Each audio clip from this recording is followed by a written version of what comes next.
Sun-hee placed the divorce papers on the table, like she was setting down a winning hand of cards. $2 million. Neatly typed, right next to a pen. Sign it, the old woman said.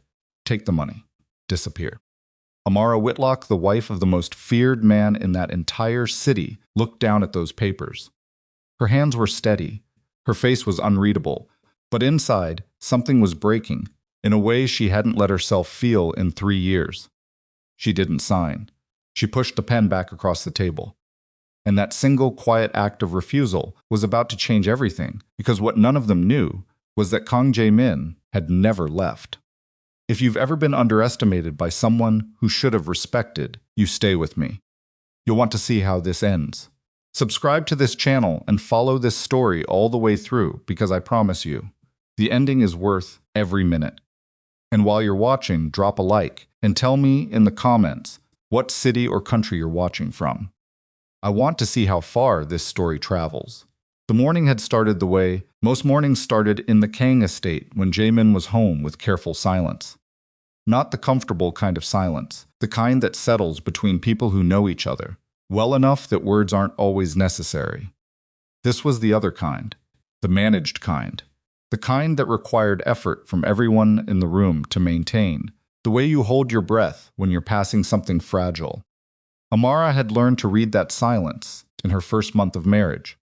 She'd learned which silences meant polite indifference and which ones meant something sharper was being swallowed back. She'd learned to pour her tea without making eye contact with Hyrin. She'd learned to finish her breakfast before Sun-hee started her second cup of coffee, because that was usually when the old woman's comments started arriving. 3 years of learning, 3 years of reading the room. She was good at it now, maybe too good. When Jae-min was at the table, Amara watched his family perform a version of themselves they had clearly rehearsed for his benefit. Sun-hee would ask Amara about the foundation in a tone that was technically pleasant. Hyrin would pass the side dishes without being asked. Yuri would sit on her phone, ignoring everyone equally, which Amara had come to understand was actually Yuri's version of a peace offering. And Jae-min would sit at the head of that table, drinking his coffee, believing or choosing to believe that the women in his mom family had made some kind of peace with the woman he married. Amara never corrected that belief. She'd spent 3 years deciding not to.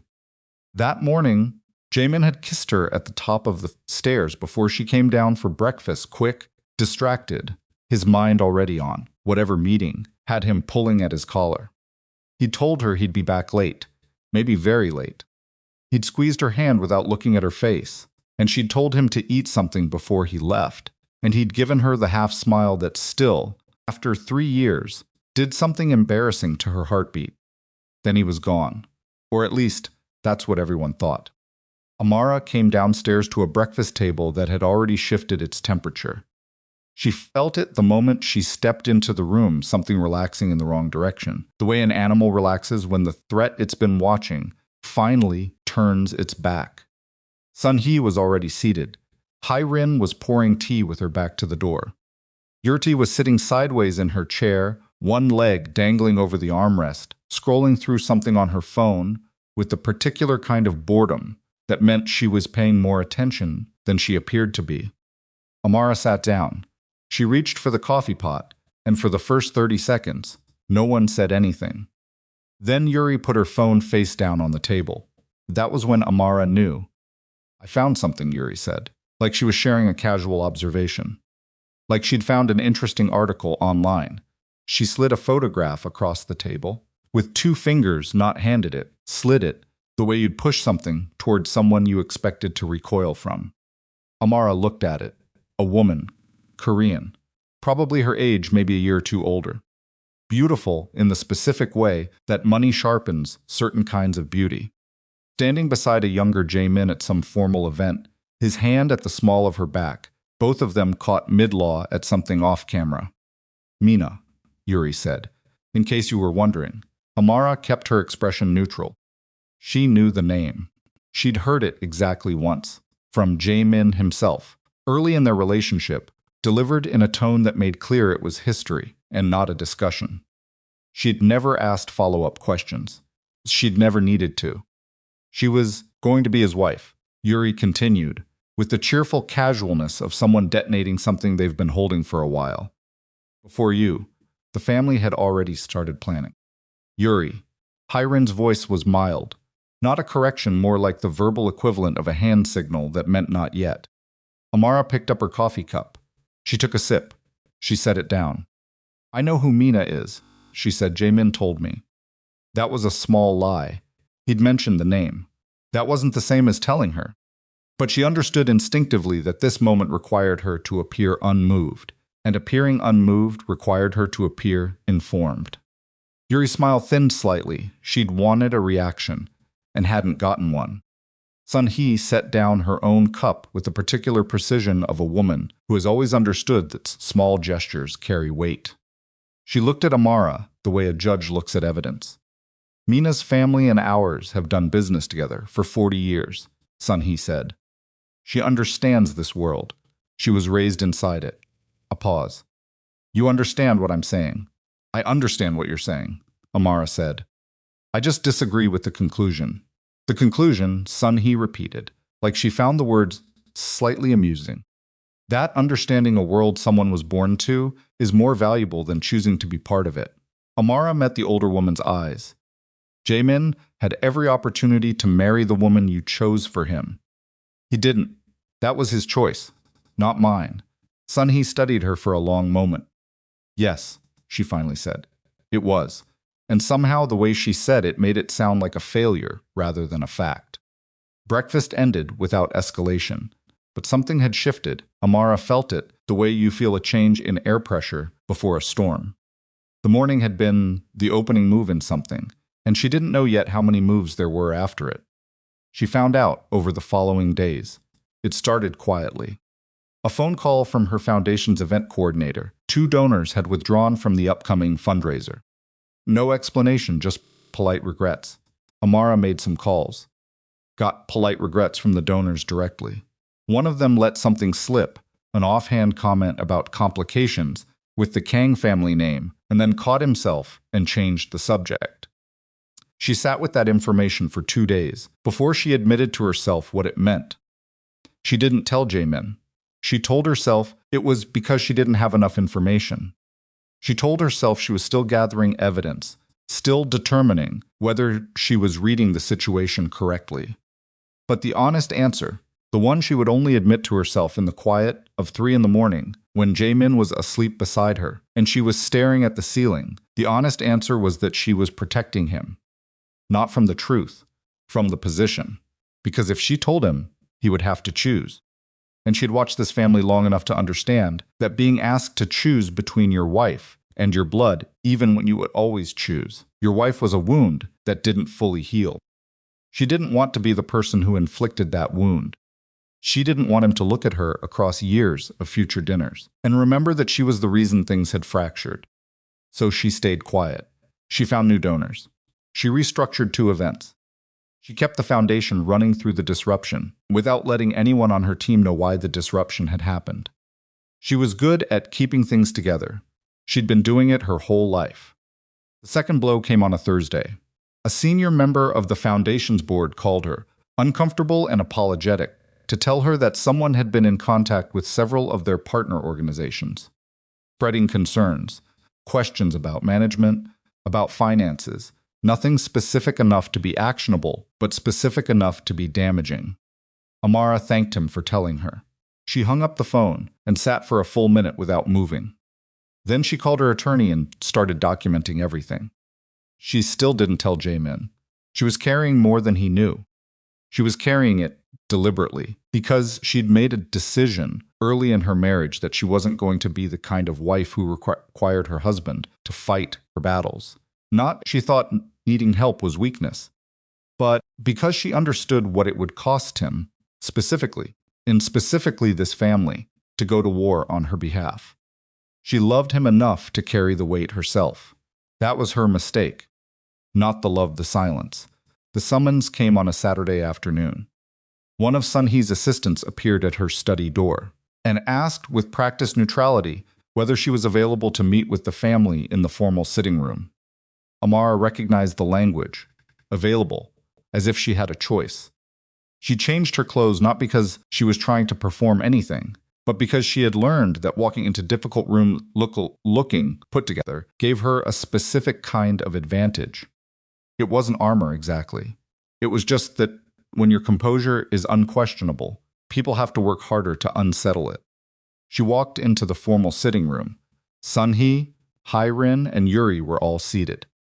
The arrangement was clearly deliberate. They were positioned on one side of the room in a way that meant wherever Amara sat, she would be sitting across from all three of them at once. She noticed. She sat anyway. No one offered her tea. Sun-hee opened a folder on the table in front of her. "We have discussed this matter carefully," she said. "As a family." "What matter?" Amara asked, even though she already knew. "Your position in this family." Sunny's voice was entirely level. That was the thing about Sun-hee, she never raised her voice when she was being cruelest. Her voice actually got quieter. Jae-min is a man of significant responsibility. His choices affect not only himself, but this entire organization. The people who depend on us, the legacy we are responsible for. "I'm aware," Amara said. "Then you understand," Sun-hee said, "that some choices, even choices made with genuine feeling, can create lasting complications." Amara looked at her steadily. "You're going to need to be more direct than that." For a moment, something shifted behind Sun-hee's eyes. A flicker of what might have been respect, quickly replaced by something more like resolve. She opened the folder. Inside was a document. Multiple pages, formal, with Jae-min's name in the header. And next to it, a cashier's check. Amara looked at the numbers on the check. She looked at the divorce papers. She looked back up at Sun-hee. $2 million, Sun-hee said, and a clean departure. "We will ensure that your foundation's reputation is fully restored. You will be comfortable. You will be established. And Jae-min will be free to—" No, the word came out quiet, not heated, not shaky. Just flat and certain, the way you say a thing you've already decided. Hai-rin shifted in her seat. "You should consider this carefully," she said. "This is a generous offer. I don't need to consider it." Amara looked at each of them in turn. "My marriage isn't something I'm interested in selling." "Your marriage," Yuri said, and the word came out, wrapped in a particular kind of contempt that Amara recognized, the contempt of someone who has never been asked to fight for anything, deployed against someone who has never stopped fighting. "You think because he married you that you have a marriage? You think you belong here?" Yuri. But Hai-rin didn't follow the name with anything, and so the name meant nothing. "You have never belonged here," Yuri continued, with the momentum of something long restrained. "You walk around this house like it's yours. You sit at that table like it's yours. You take his name like it means something about what you are, and it doesn't. You will always be enough." Amara's voice didn't rise. It just landed differently than anything else in the room. She looked at Yuri for exactly 2 seconds, then looked away, which she knew because she had learned, over 3 years, what small gestures carry weight was more effective than staring her down. She picked up the pen from the table. She looked at the divorce papers. Then she set the pen back down. "Tell Jae-min I'll be in my study if he has any actual questions when he returns," she said. "I'll leave the paperwork here for you." She stood. And that was when Sun-hee said the thing she would never be able to take back. "You are carrying a weight you don't understand," the old woman said, in a voice that had gone very quiet. "This family has survived things you cannot imagine. What we have built will outlast whatever feeling Jae-min has for you, because feelings change. Blood doesn't. He will always choose his blood over you. Always. That is what you are failing to understand about the man you think you love." Amara stood very still. She didn't answer right away. She stood there for a moment that stretched long enough to become uncomfortable for everyone else in the room. And then, softly, she said, "If that's what you believe about your own grandson, then I feel sorry for you. Not because you're wrong about what love costs, but because you've been wrong for 30 years about what kind of man he is." She walked toward the door. From somewhere she hadn't thought to check, from the direction of the hallway, from outside the partially open door that someone had failed to close completely, there was a silence that felt different from the room she was standing in. Not the silence of people sitting very still, the silence of someone very carefully, not breathing. Amara didn't know it yet. She thought she was walking out of that room alone. She was not alone. She had never been alone in that hallway. And the man standing just outside the door had heard every word, the insults, the threats, the check, the papers, the moment she pushed the pen away, the moment she defended him without knowing he was listening, and he was standing very still with an expression on his face that no one in that room would have wanted to see. Kang Jae-min had come home early. The question, the one that was about to reshape every relationship in that house, was what he was going to do with everything he'd just heard. He didn't move right away. That was the thing about Jae-min that most people misunderstood. They expected a man like him to react immediately, to burst through doors, to raise his voice, to fill a room with the kind of energy that announced itself before he did. The men who feared him expected that. The men who worked for him expected that. Even his family, who had known him his whole life, still seemed to expect that when he was pushed far enough, the mask would crack and something loud and uncontrolled would pour out. It never did. What happened instead was that he went very, very still. He stood in that hallway with his back against the wall and his hands loose at his sides, and he listened to his grandmother's voice carry through the partially open door, and he did not move a single muscle. And that stillness, the particular quality of it, the way it had weight and temperature, was the thing that made the men in his organization genuinely afraid of him in a way that shouting never could have accomplished. He'd been in the hallway for 11 minutes. He knew because he'd checked his watch when he first stopped walking, some instinct making him pause before he reached the sitting room door. Some change in the air, or the tone of voices that told him to wait before announcing himself. He'd checked his watch at 2:47. His driver was still outside. His coat was still on. He had walked back into his own house from a meeting that had ended 40 minutes early because the other party had failed to show, and he had come through the side entrance because that was habit, because he had been coming through that entrance since he was 12 years old, and old habits sit deeper than any conscious decision.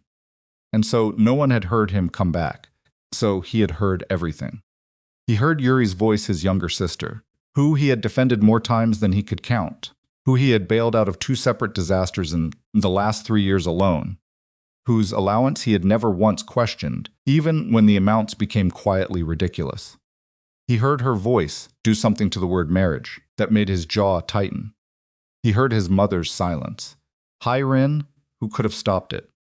Who had the authority, the seniority, the simple maternal weight to say stop and be obeyed? Who, instead, said Yuri's name once, without conviction, and then let the moment continue? He heard his grandmother's voice go quiet in that specific way it went quiet when she believed she was delivering an irrefutable truth.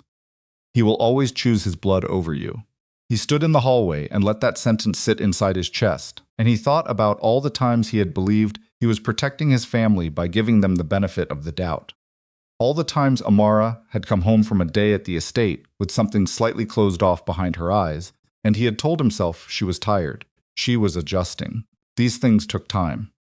All the times he had sat at a dinner table and watched his grandmother's face and thought, she's trying, she's difficult, but she's trying. He had been constructing a version of his family that did not exist.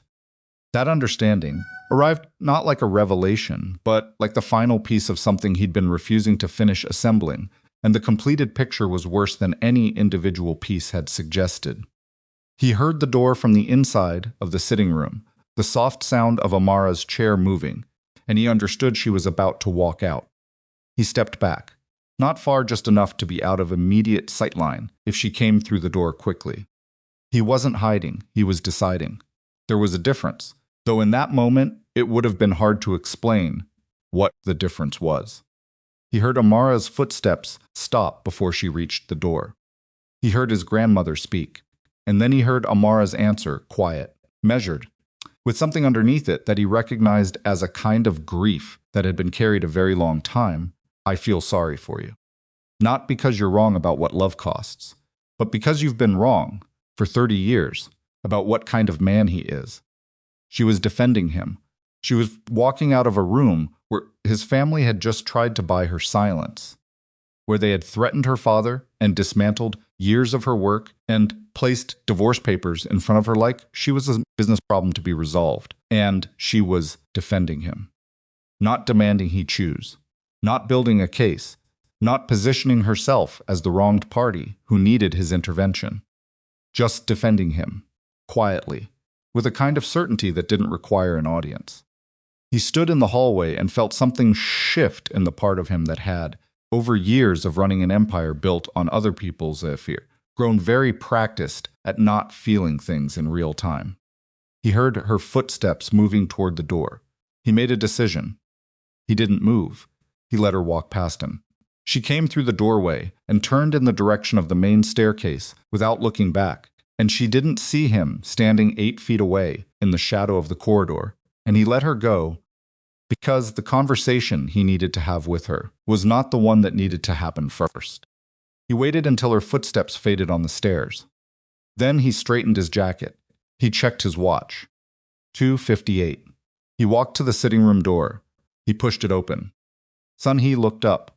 For exactly 1 second, one fraction of 1 second, something moved behind her eyes that was not quite shock, but was the closest thing to it that her face was capable of producing. Then it closed over, and she was composed again, and she looked at her grandson with the same measured steadiness she had been deploying since he was old enough to understand what steadiness meant. Hyren's cup hit her saucer harder than she intended. The sound was small, but it rang in the room. Yuri looked up from her phone and went white. Jae-min stood in the doorway. He did not step all the way into the room. He looked at the table, the folder, the papers, the check, and then he looked at his grandmother. He said nothing. That was, for the people in that room, significantly worse than anything he could have said. Sun-hee set down her own cup with the deliberate steadiness of a woman who intended to control this conversation, regardless of how it began. Jae-min, we didn't expect. I know, he said. That's clear. His voice was entirely normal in pitch and volume. That was the other thing. He didn't drop into the cold register that some men use to signal danger. He sounded like himself, like someone having an ordinary exchange. And that was precisely what made Hyren set her hands flat on the table, as though she needed the surface to stay grounded. "Sit down, son," he said. Not a suggestion. A reflex, the grandmother voice, automatic, the voice that had been telling him what to do since before he understood language. He looked at her. No, he said. In 38 years, he had never said that word to her in that tone. He had disagreed with her. He had overruled her on business matters. He had, in the last decade, quietly removed her from several decisions that were no longer hers to make. But he had never stood in a doorway and said no to a direct instruction with that particular quality of finality, the kind that communicated not defiance, but conclusion. Sun-hee heard it. He watched her hear it. "What you're feeling right now," she began, and there was the faintest shift in her voice, almost imperceptible. But he had spent his entire life. Learning to read this woman is understandable. "But you need to hear." "I need to hear what?" He stepped into the room now. "Not all the way. Just enough. I've been in this hallway for 11 minutes. Tell me what I missed." Silence. Yuri's phone was face down on her lap. She was staring at a point somewhere near the center of the table. Hyren opened her mouth, closed it. 11 minutes, Jae-min said again. Not louder, just more clearly, the way you repeat something when you want to make certain there's no ambiguity about what was heard. "I heard Yuri tell my wife she doesn't belong in this house. I heard my mother say her name and do nothing after. I heard you." He paused, looking at Sun-hee, and something moved briefly across his face that none of them had seen before. "I heard you tell her I would always choose my blood over her." Sun-hee did not look away. "It's true. It was true," he said, "until the moment I heard you say it." The room took that in. Hyren made a sound that wasn't quite a word. "That's not," Sun-hee started. "You put divorce papers in front of my wife." His voice was still level. That was the thing that was unbearable about it. The levelness. "You put a check on the table. You threatened her father. You've spent how long? How long has this been happening? While I was in the same building? While I was traveling? How many times has she walked back into this house after I turned my back and sat down at a table with people who were doing this to her?" No one answered. "How long?" he said. And this time, it wasn't a question. It was something much quieter and much more final. Has she been protecting me from knowing? That landed differently than anything else he'd said. He could see it in how Hai-rin's hands pressed harder against the table. He could see it in the way Yuri's jaw tightened, and he recognized, because he knew his sister, whatever she was, that the jaw tightening was not defiance. It was the physical effort of not crying. And some part of him registered that as relevant even in this moment. Sun-hee held his gaze. When she spoke, her voice was steady and deliberate, because that was who she was, a woman who had made her peace with being the person who did the hard necessary things that softer people couldn't bring themselves to do, and who had spent 80 years telling herself that this was strength rather than damage. This family, she said, has survived because we have always been clear-eyed about what we are and what we need. You are the head of an organization that requires trust. It requires unity. A wife who agrees with you, he said. Partner who understands what she's part of. She has spent 3 years trying to understand what she's part of, he said. While you spent 3 years making certain she felt like an outsider in her own home. This is not her home. The 3 words dropped into the room like something physical. Even Yuri looked up. Jae-min looked at his grandmother for a long moment. When he spoke again, his voice had changed, not in volume. Still not in volume, but in texture. The steadiness was still there, but underneath it was something that Hai-rin recognized, because she was his mother, and she had heard that texture only twice before in his life. At moments, she still thought about when she was trying to understand who her son had become. Say that again, he said. Sun-hee met his eyes. You heard me. I want you to say it again. He took one more step into the room. Because I want to be certain that when we are having a different conversation in a few days, in a few weeks, whenever you've had time to think about tonight, I want you to be able to remember exactly where you were standing when you said it. I want that to be specific for you. I don't want it to blur. Sun-hee said nothing. He looked at the table, at the folder, at the check. Leave those there, he said. I'll deal with them. He looked at Yuri. She was looking at the table.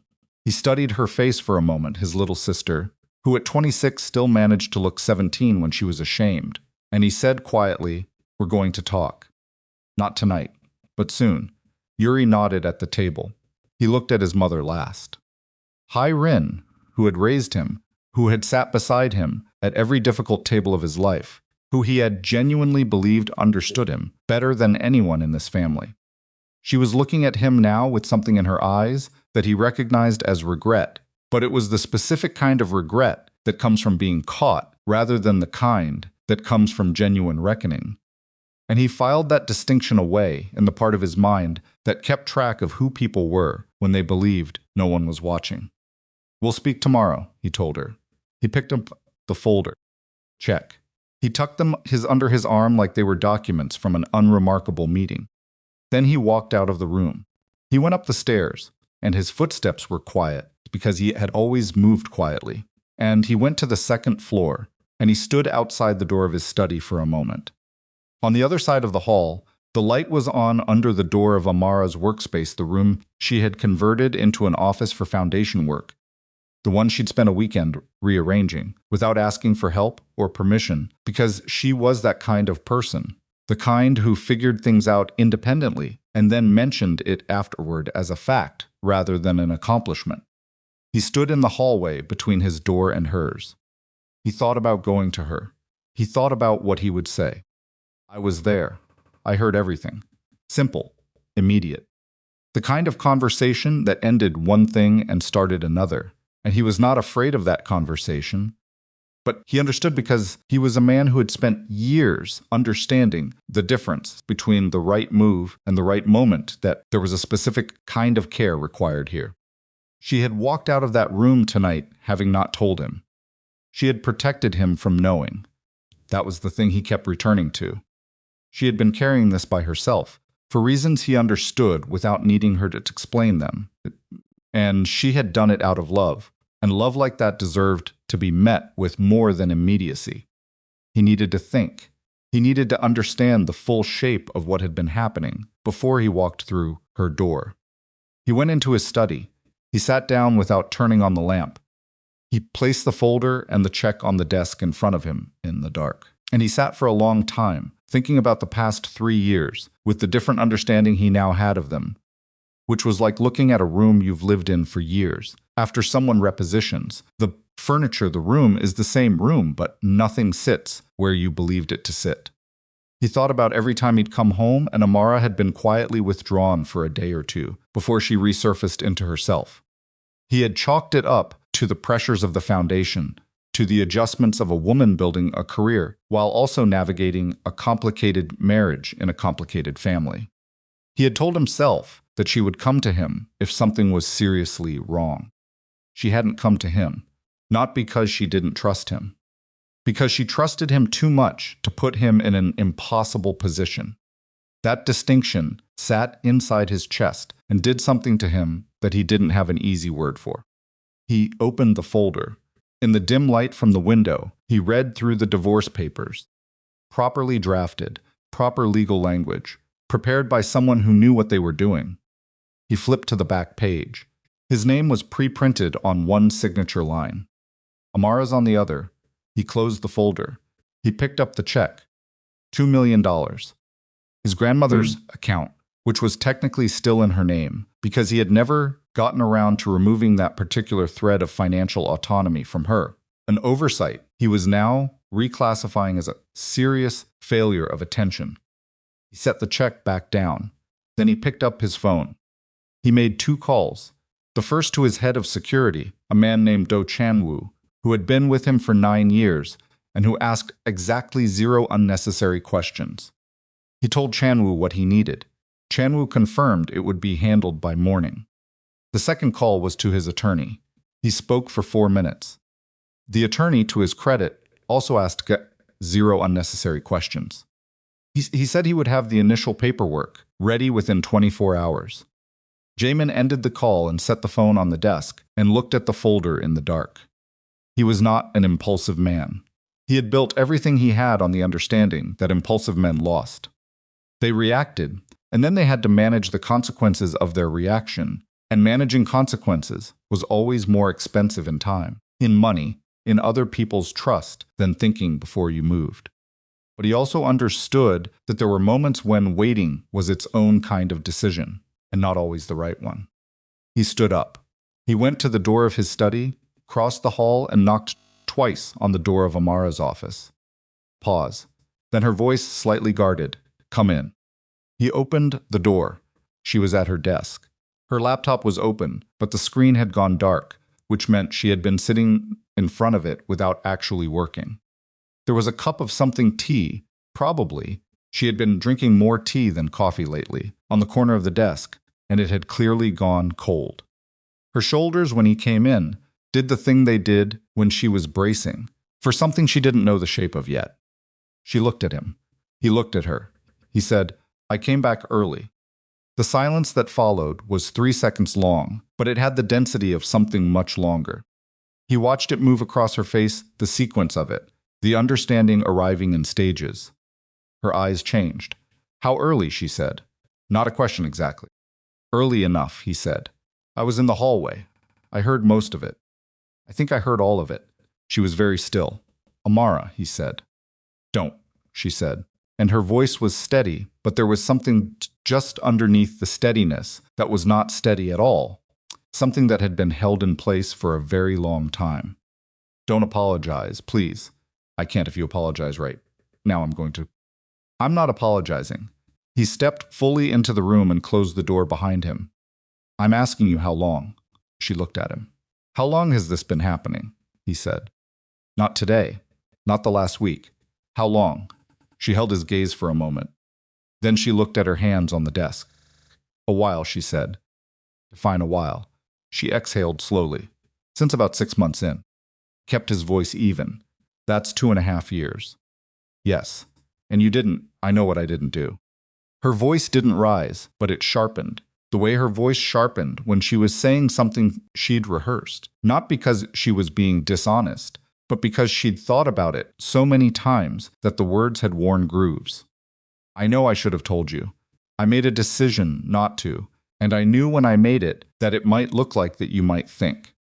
I don't think anything about you, he said. I think things about the last 2.5 years. Those are different thoughts. She looked up. He pulled the chair from the corner of the room, not her desk chair, the reading chair she kept for when she was going through paper documents, and he sat in it, which meant he was several feet away from her, which he intended. He didn't want her to feel cornered by proximity. He wanted her to feel like there was space, because the conversation they were about to have needed space. Tell me, he said, from the beginning, everything you kept quiet because you thought you were protecting me. And the thing that undid her, slightly, in a way she'd never fully admit was because you thought you were protecting me. Not an accusation, just an acknowledgement, an accurate one. He knew why she'd done it, and he wasn't angry at the reason, and somehow that was harder to receive than anger would have been. She picked up the cold cup of tea and put it back down without drinking from it. She started talking. He listened. He didn't interrupt. He didn't reach across the space between them to take her hand, though at certain points he wanted to. He let her talk because she needed to talk, and he listened because he needed to know, and the room around them was quiet enough that they could hear, faintly, the sound of the house, settling the way old houses do in the late evening, all the sounds of a structure readjusting to the cooler air of night. She told him about the donor calls, about the phone call from the board member, about the things she'd overheard in passing comments she'd absorbed and cataloged and never repeated. She told him about a specific afternoon, 8 months ago, when she had come home from a foundation event to find that Yuri had moved a piece of art from the main hall, a piece Amara had selected, that she had replaced the previous one with after extensive consultation with the estate's art advisor, and replaced it with something from storage without mentioning it to anyone. Small, petty, designed to remind her that her choices in this house were always provisional. He registered every word. At some point she stopped talking, not because she had finished, but because she had hit a wall, the place where you've said the important things and the rest would require more energy than you had. She looked at him across the room with the expression of someone who has just put down something heavy and is not entirely certain they should have. He looked back at her. Okay, he said. Okay, she repeated, and there was a slight edge to it. That's not nothing. I'm not saying it's nothing. He stood up. He moved the chair back to the corner where it lived. Then he looked at her. I need a day. To do what? To do this correctly, he said. Not fast. Correctly. She studied him. She knew what he meant. She knew him well enough to understand that when he said correctly, he meant something with permanence behind it, something that wouldn't require revisiting, something that would change the structure of a thing rather than just its surface. She knew that was better than fast. She had always known that about him. Okay, she said. He went to the door. Jae-min, she said. He stopped. The check, she said. And the papers. You should know I didn't. I know, he said. I heard you push the pen away. She looked at him. He opened the door. Get some sleep, he said. Tomorrow is going to be different. He walked out. In the hallway, he pulled out his phone and made a third call.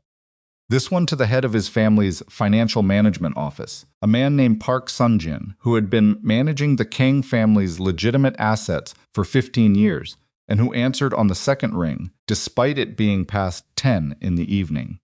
I need to review the trust structure, Jae-min said. Specifically, the provisions that give my grandmother independent authority over the secondary accounts. I need to understand what changing those provisions requires and how quickly it can be done. Park Sung-jin did not ask why. I can have a summary to you by 6 a.m., he said. Good, Jae-min said, and ended the call. He stood in the hallway outside his wife's door and looked at the dark length of the corridor ahead of him. Somewhere in this house, his grandmother was almost certainly still awake. Sun-hee, who had never in 8 decades allowed a situation to end on someone else's terms, was almost certainly sitting in her chair by the window in her suite, turning tonight over, recalibrating, deciding what the next move would be. She was not a woman who accepted outcomes. She was a woman who revised them. He understood that. He had learned it from her. The difference was that this time, she was not going to get the chance to revise what was coming. Because for the first time in his adult life, Jae-min was not managing this situation to preserve the peace. He was not calibrating. He was not giving anyone the benefit of the doubt. He had been standing in a hallway for 11 minutes. He had heard a woman he loved defend him to the people who were trying to pay her to leave.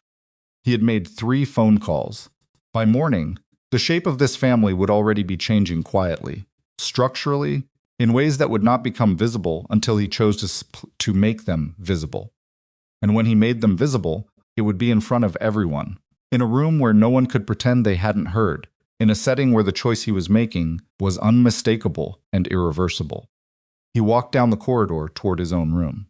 Behind him, in the suite at the end of the east wing, he heard the soft sound of Sun-hee's light clicking off. She was going to sleep, believing she still had time to manage this.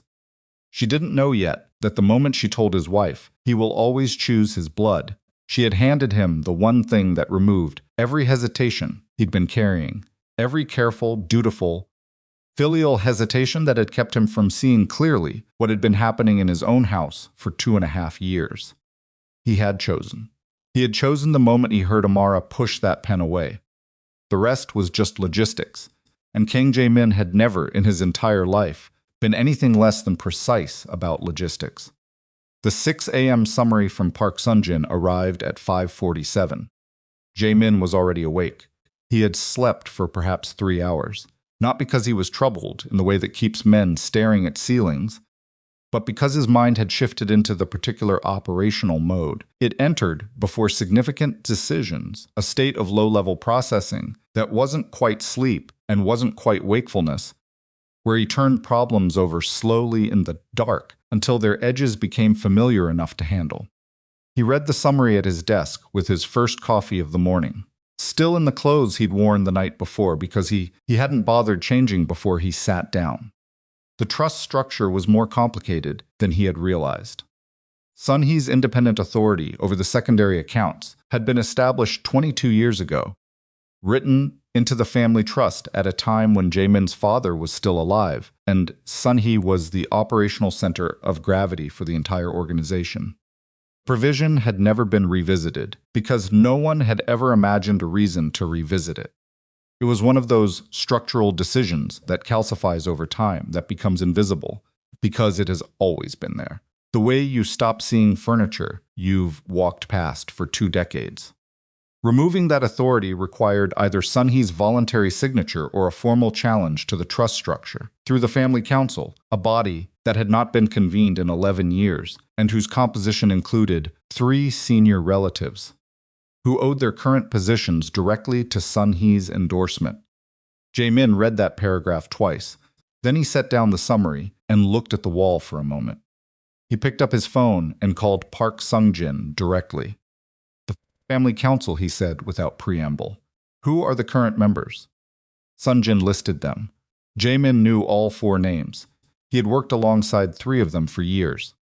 He had at various points trusted all 3 with things that mattered. Of the 4, he said, how many do you believe would vote with my grandmother if the challenge came to a formal proceeding? Pause. Sungjin was a careful man. He didn't answer quickly when the question was important. Honestly, Sungjin said, 2 of them would follow wherever the power appears to sit. One of them, Uncle Byung-go, has been loyal to Madame Sun-hee for 30 years, in a way that isn't transactional. It's personal. He won't move regardless of how the wind shifts. And the 4th, Jung-woo. Another pause. He's been quietly unhappy with the grandmother's management of the charitable interests for about 18 months. He hasn't said anything formally, but I've heard things. Get me a meeting with Jung-woo, Jae-min said. Today. Before noon. I'll arrange it. He ended the call. He sat for another few minutes with the summary in front of him, tracing the edges of what he was looking at. The family council complication was inconvenient, but not insurmountable. It would take longer than he had initially intended. It would require him to build a coalition within his own family before he moved, which meant the formal confrontation he had been planning would need to wait until he had secured enough support to make it uncontestable. He did not like waiting, but he liked losing less. He stood up, changed his clothes, and went downstairs for breakfast. It was 6:20. The kitchen staff was just beginning, and the house had the particular quiet of early morning, when the building seemed to belong to itself rather than to the people in it. He poured his own coffee and stood at the kitchen counter and thought about the shape of the next 24 hours. He did not think about Amara, not because she wasn't in his mind, but because thinking about her in operational terms felt like a category error. She was not a variable in a strategy. She was the reason the strategy existed, which was different. He had enough self-awareness to know that conflating those two things would make him worse at both. He was on his second cup when he heard footsteps on the stairs that he recognized by sound the particular weight and rhythm of his grandmother's walk, unchanged in 30 years of knowing it. She came into the kitchen, and she looked at him standing at the counter, and for a moment neither of them spoke. Sun-hee moved to the coffee maker with the unhurried efficiency of a woman who had decided overnight how this morning would go. She poured her cup. She added exactly half a spoon of sugar the way she always did. She turned around and leaned against the counter on the opposite side of the kitchen. "You were up early," she said. "Yes, I heard you on the phone." She held her cup in both hands. "Late last night and this morning." He looked at her. "The kitchen staff should know better than to report my schedule." "I wasn't asking the kitchen staff." She held his gaze without flinching. "I've been listening to the sound of this house for 50 years. I know when someone is making calls at midnight." He said nothing. She looked at him steadily. "Jae-min, what happened last night was—" "Don't manage this," he said. "Not with me. Not this morning." She stopped. "Last night," she said carefully, "was a conversation that went too far. I understand that. I am not asking you to excuse it. I am asking you to what?" He set his cup down. "To understand the intention? To remember that you love me and everything you do is for this family?" He looked at her. "I know all of those things. I've known them my whole life. They don't change what I heard." "What you heard," she said, "was a portion of a conversation." "I heard 2.5 years of a conversation." Something moved across her face. Not guilt, he was watching carefully, because he wanted to know not guilt, but something adjacent to it. The recognition that a specific accusation has landed accurately, which is a different internal experience from guilt and produces a different expression. "She told you, son," he said. "She didn't have to," he said. I asked. A silence, and now, son, he said, "You're going to—" She stopped herself. He watched her stop herself, which was unusual. Sun-hee did not often stop herself. "What were you going to say?" he asked. "Nothing." She looked into her coffee cup. "I was going to ask what you intend to do, but I think I already know." "Then we don't need to have that conversation yet."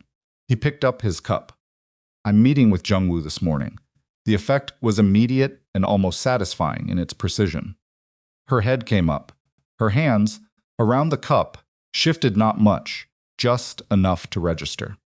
Jung-woo was her blind spot, the one council member whose quiet discontent she had either underestimated or chosen to dismiss, and the mention of his name in this context, the morning after, told her something specific and structural about what her grandson was doing. He watched her understand it. "That's not necessary," she said, and her voice had changed, still controlled, but with a new careful quality, the quality of someone choosing each word the way you choose footing on uncertain ground. "I'll be the one to decide what's necessary," he said. He left the kitchen. He did not feel satisfaction walking out of that room. He felt something colder and more purposeful, the feeling of a thing in motion that had not yet reached its destination. The meeting with Jung-woo took place at a restaurant 40 minutes from the estate neutral territory, chosen deliberately, with a private room in the back that Jae-min used for conversations he didn't want to have at a table where the walls might report back. Jung-woo Kang was 61 years old, the youngest of Jae-min's great uncles, and the one who had always sat slightly apart from the family's internal politics, not from principle. Jae-min had long understood, but from temperament. He was a man of moderate appetites and moderate loyalties, who had found his equilibrium by staying close enough to the center to benefit from it and far enough from the edges to avoid being caught in anyone's fallout. He arrived 4 minutes late, which was unusual for him, and he sat down across from Jae-min, with the expression of a man who had already decided several things before he came through the door. "You know why I asked to meet," Jae-min said. "I have a strong suspicion," Jung-woo said. He poured himself water from the carafe on the table. His hands were steady. "Something happened last night." "Yes, with Sun-hee. With Sun-hee and my wife." Jae-min looked at him directly. "I'm not going to perform the politics of this with you, uncle. I don't have the patience for it today, and I don't think you need it. I'm going to change the trust structure. I'm going to remove my grandmother's independent authority over the secondary account herets. To do that formally, I need the council. I need to understand where you stand." Jung-woo was quiet for a moment. He was looking at the table in the thoughtful way of a man who is organizing things he has already decided rather than deciding them now. "Did she do?" he said, not asking whether something had happened, asking specifically what. "She put divorce papers and a $2 million check in front of Amara and told her to sign and disappear." Jung-woo looked up. "In the family house," Jae-min said, "while I was supposed to be traveling. They had been, her and my mother and Yuri's, systematically undermining Amara's foundation for months. Donor pressure, reputation damage. The check was the final move." Jung-woo set down his water glass. "I see," he said. "I need to know if you'll support a formal challenge." Jung-woo was quiet for 10 seconds. "Byung-ho won't move." "I know. The other two will follow whoever appears to have the momentum, which, in practical terms, means whoever speaks first and most clearly. Also something I know." Jung-woo looked at him. "If I support the challenge formally, Sun-hee will understand that I've been carrying doubts for some time. She will understand that this wasn't a decision I made overnight." "Yes," Jae-min said. "She will. That ends something between us that has existed for 60 years. "I know that too." Another silence. Jung-woo looked at his hands on the table. "There is something you should know," he said, and the quality of his voice had changed, shifted into something more careful, with an undercurrent that James' attention immediately identified as the tone of a person about to say something they have been sitting on. Jae-min waited. 3 months ago, Jung-woo said, "I received a phone call from Mina Chai's father." The room was quiet. From somewhere in the restaurant, beyond the private room, a dish clattered. He called to discuss. Jung-woo continued carefully, the possibility of resuming conversations about the families. He framed it casually, as a social call, but the substance of it was unmistakable. He looked up. "I assumed he was acting independently, on his own initiative. I told him I wasn't the appropriate person to have that conversation and ended the call." Jae-min's voice was level. "Why didn't you tell me?"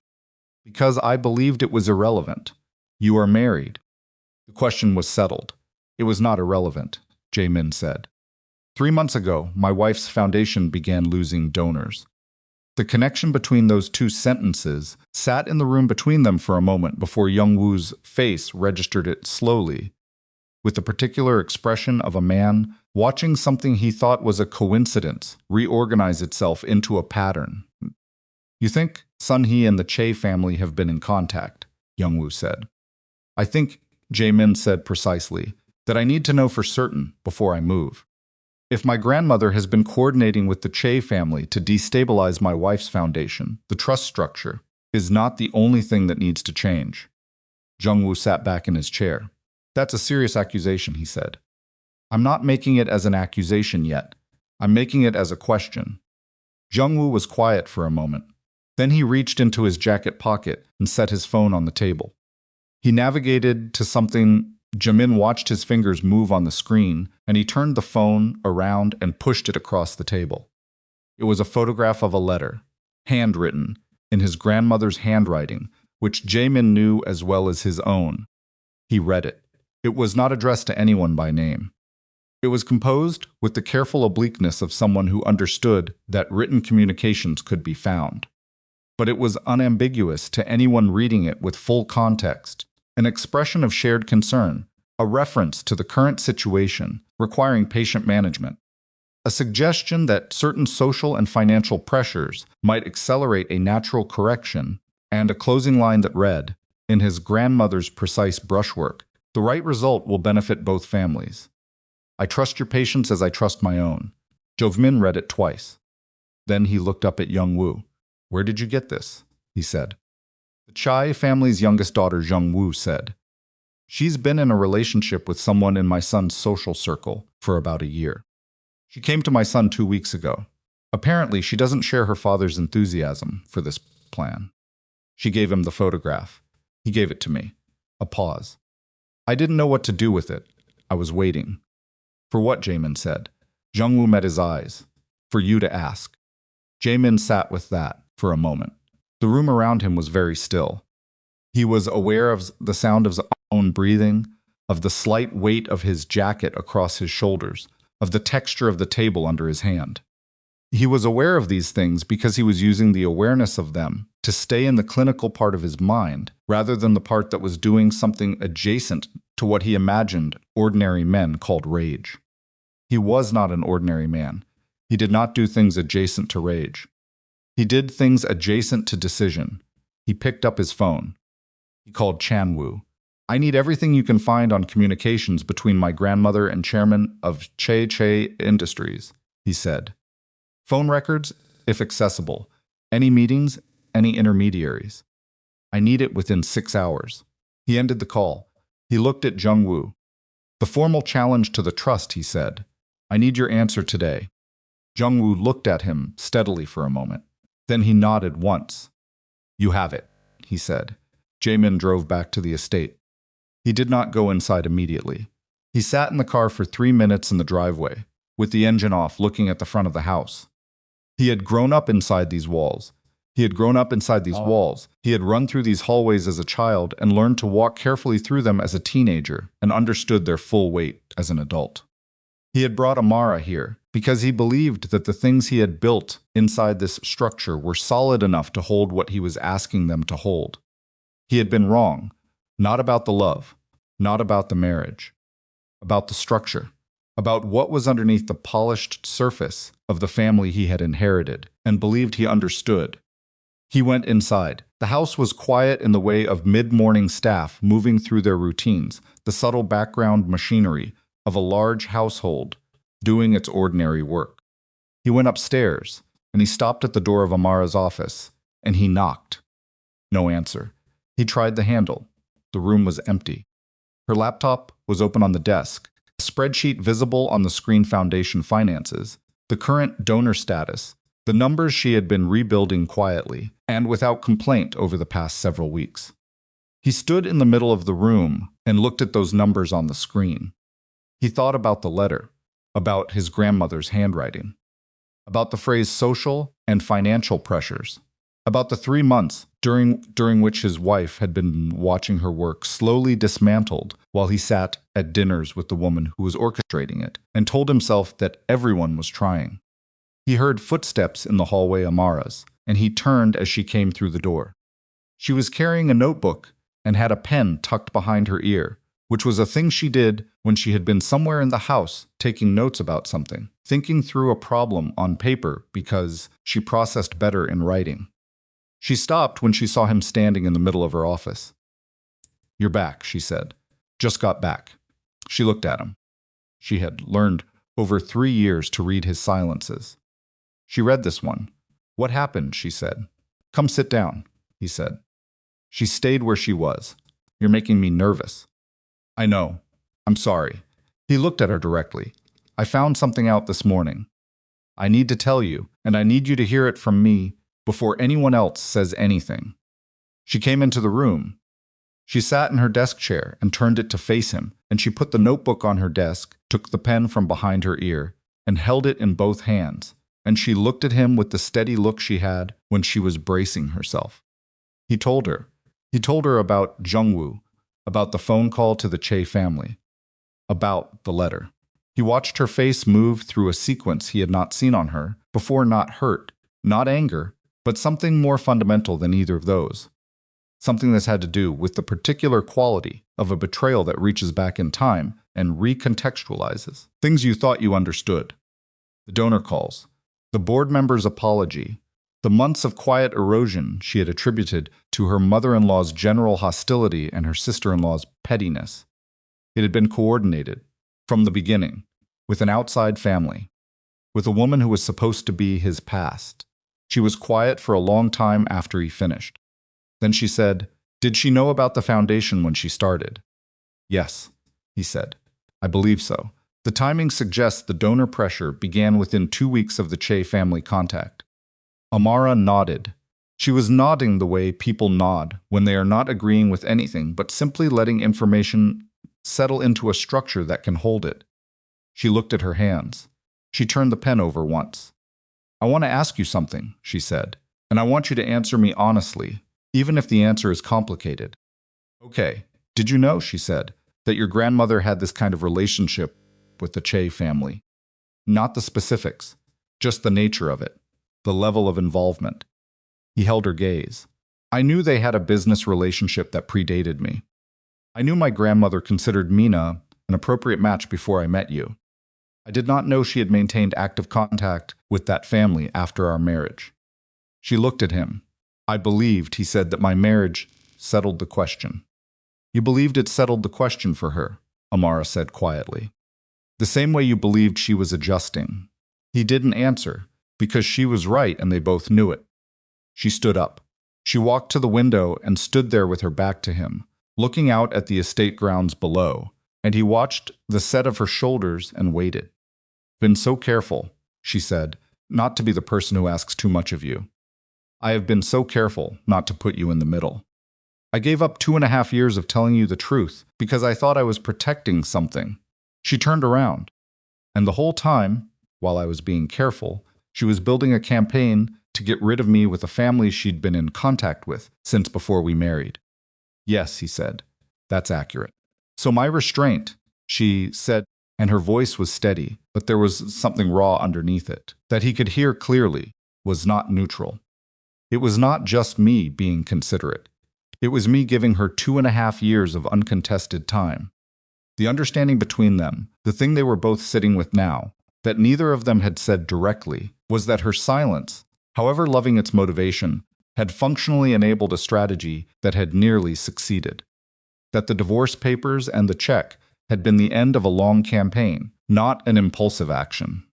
And if Jae-min hadn't come home early, if he hadn't been in that hallway, if Amara had been alone with those papers, without knowing he had heard, she sat back down. "What are you going to do?" she said. "I'm already doing it," he said. "I have Jung-woo's support for a formal trust challenge. I have Chan-woo looking into the full extent of the Jae family contact. I'm going to convene the family council within the next 48 hours. And your grandmother." He said nothing for a moment. "She will fight it," he said. "She is not a person who accepts outcomes." "I know," Amara said. "I've been watching her not accept outcomes for 3 years."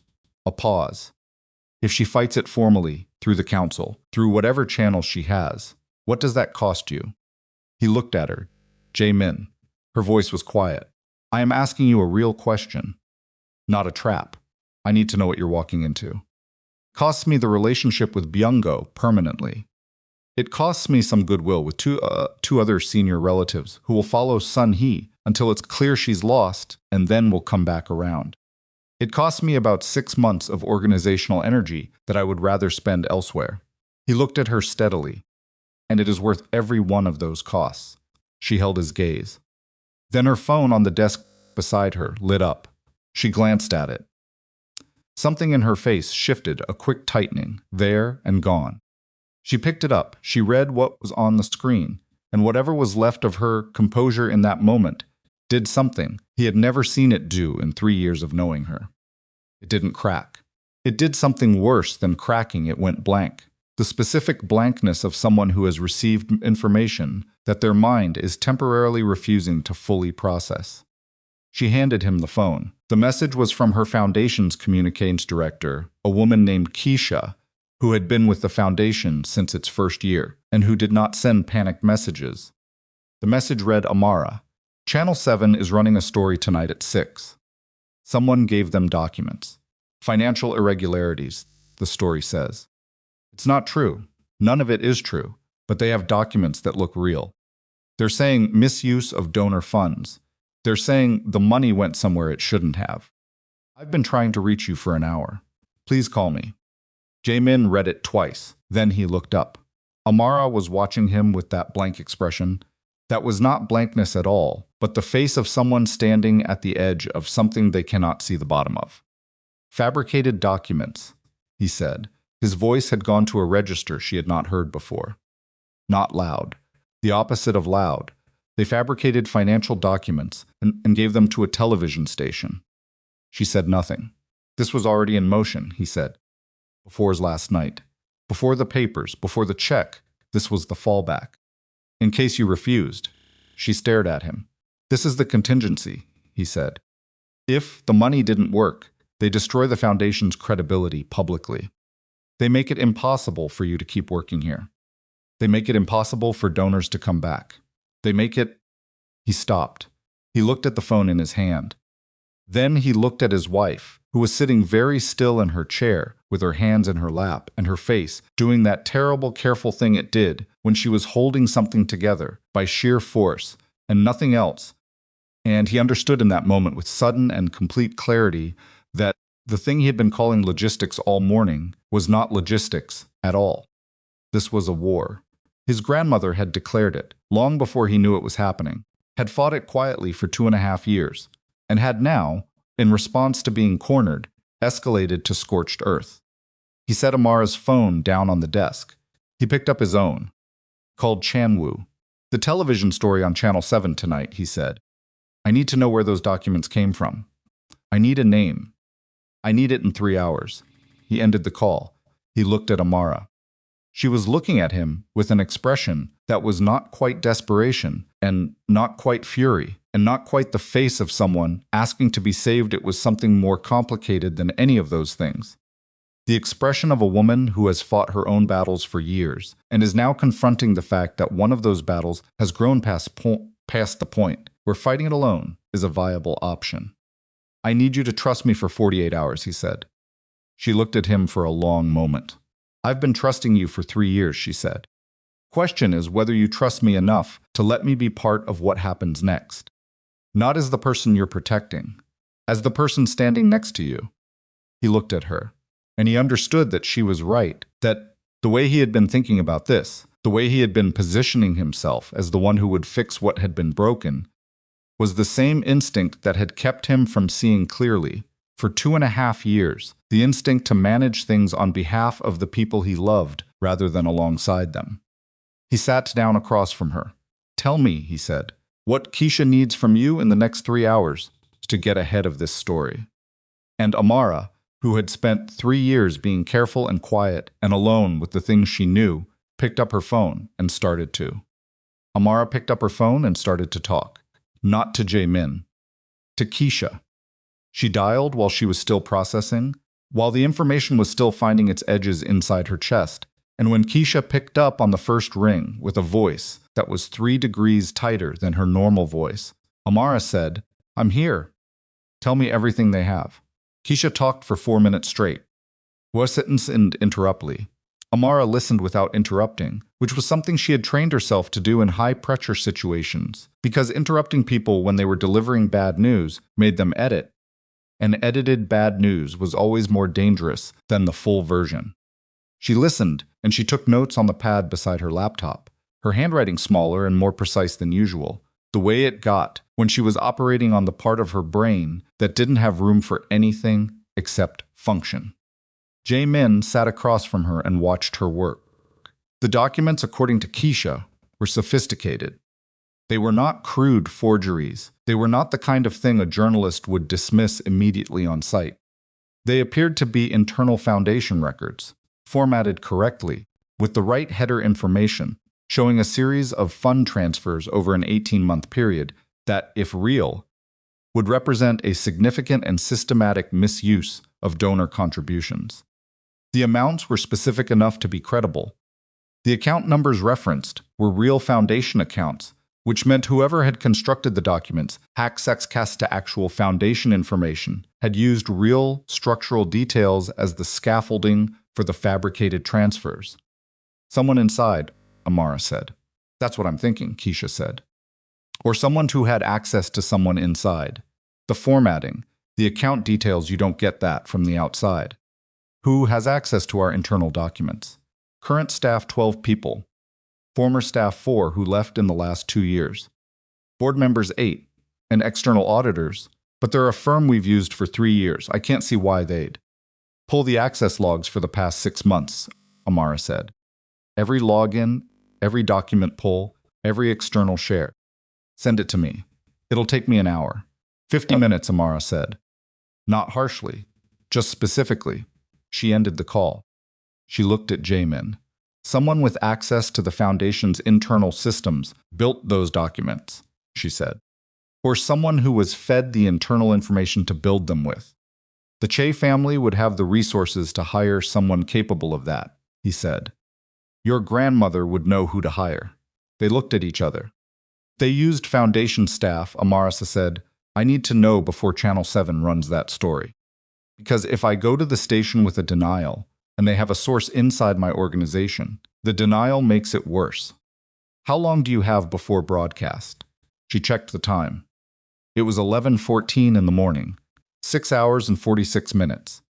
He was already on his phone. Chanwoo, I need you to add something access logs for the Whitlock Foundation's document management system. Specifically, any external contact with current or former Foundation staff in the last 6 months. Cross-reference with any known Che family associates. And I need the name of whoever gave the documents to Channel 7. 3 hours. He paused. Make it 2. He put the phone down. Amara was already calling her attorney. The next 90 minutes happened at a pace that was not sustainable, but that neither of them acknowledged was not sustainable, because acknowledging it would have required slowing down, and slowing down was not an option. Amara worked from her office with 3 phone lines, running simultaneously her attorney, Keisha, and a crisis communications consultant named David Park, who had handled 3 nonprofit emergencies in the last decade, and who arrived at the estate by car within 45 minutes of being called, which told Jae-min something useful about how seriously the man took his job. David Park was 53, compact, with the kind of energy that came not from caffeine, but from years of operating in rooms where the timeline was always shorter than it should be. He came in, shook Jae-min's once, looked at Amara, and said, Tell me the worst version of this story, the version where everything they have is real. Walk me through what that would look like. Amara looked at him steadily. None of it is real. I understand that, David said. Walk me through the worst version, anyway. Because I need to understand the shape of what we're fighting before I know how to fight it. She walked him through it. David listened the way she had listened to Keisha without interrupting, without reacting visibly. When she finished, he was quiet for 10 seconds, looking at his notepad. Okay, he said. Here's the problem. Denying the story doesn't work if they have documents that look real. A denial without documentation is just noise. We need either proof of fabrication or a counter-narrative strong enough to make the story cost more to run than to kill. The access logs, Amara started, are internal. We can't present internal logs as evidence to a television station without them questioning why we have this information ready so quickly. It makes us look like we were prepared. He tapped his pen on the notepad. We need an independent source. Someone who can verify the fabrication without any connection to the Foundation. Jae-min, who had been standing against the wall near the window, listening to this exchange, said, the Chai family's youngest daughter. David and Amara both looked at him. She's the one who provided the letter, Jae-min said. The letter from my grandmother to the Che family. She gave it to a member of my family 2 weeks ago because she disagrees with her father's involvement in this. He looked at David. If she's willing to speak even anonymously to Channel 7's editorial team about the origin of those documents, the story changes shape entirely. David looked at him for a moment. That's a significant ask of someone who presumably has significant reasons to stay quiet. Yes, Jae-min said. Do you have a way to reach her? I'm working on it. He was already calling Jung-woo. Jung-woo picked up on the 3rd ring. Jae-min asked about the Che daughter. Her name was Sua. He confirmed, 24 years old, currently living separately from the family in an apartment in the city. Jung-woo had her number through his son. He gave it without being asked twice. Jae-min called Sua Chai. She picked up after 4 rings, and the sound of her voice careful, slightly wary.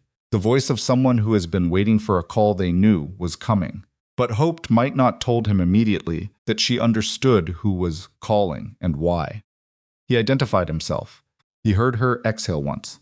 "I've been thinking about calling someone," she said. "I didn't know who.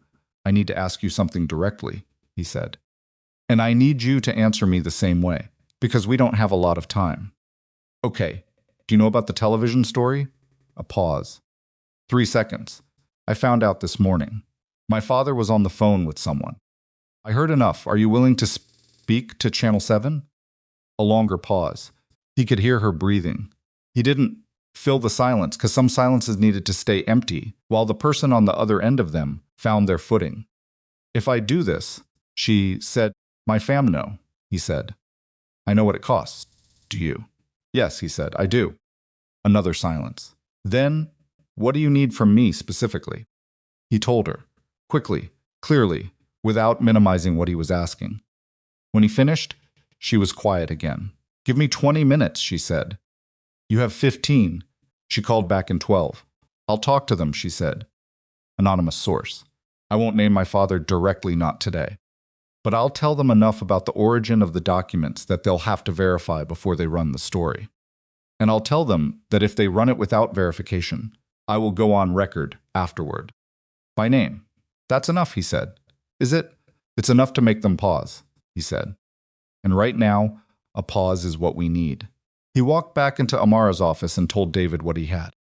David's expression shifted not to relief, which would have been premature, but to a different quality of focus, the focus of someone who now has a viable tool to work with. "I need to be the one to call the station," David said. "Not you, not Amara. Me, as her communications representative. If either of you calls directly, it becomes a confrontation.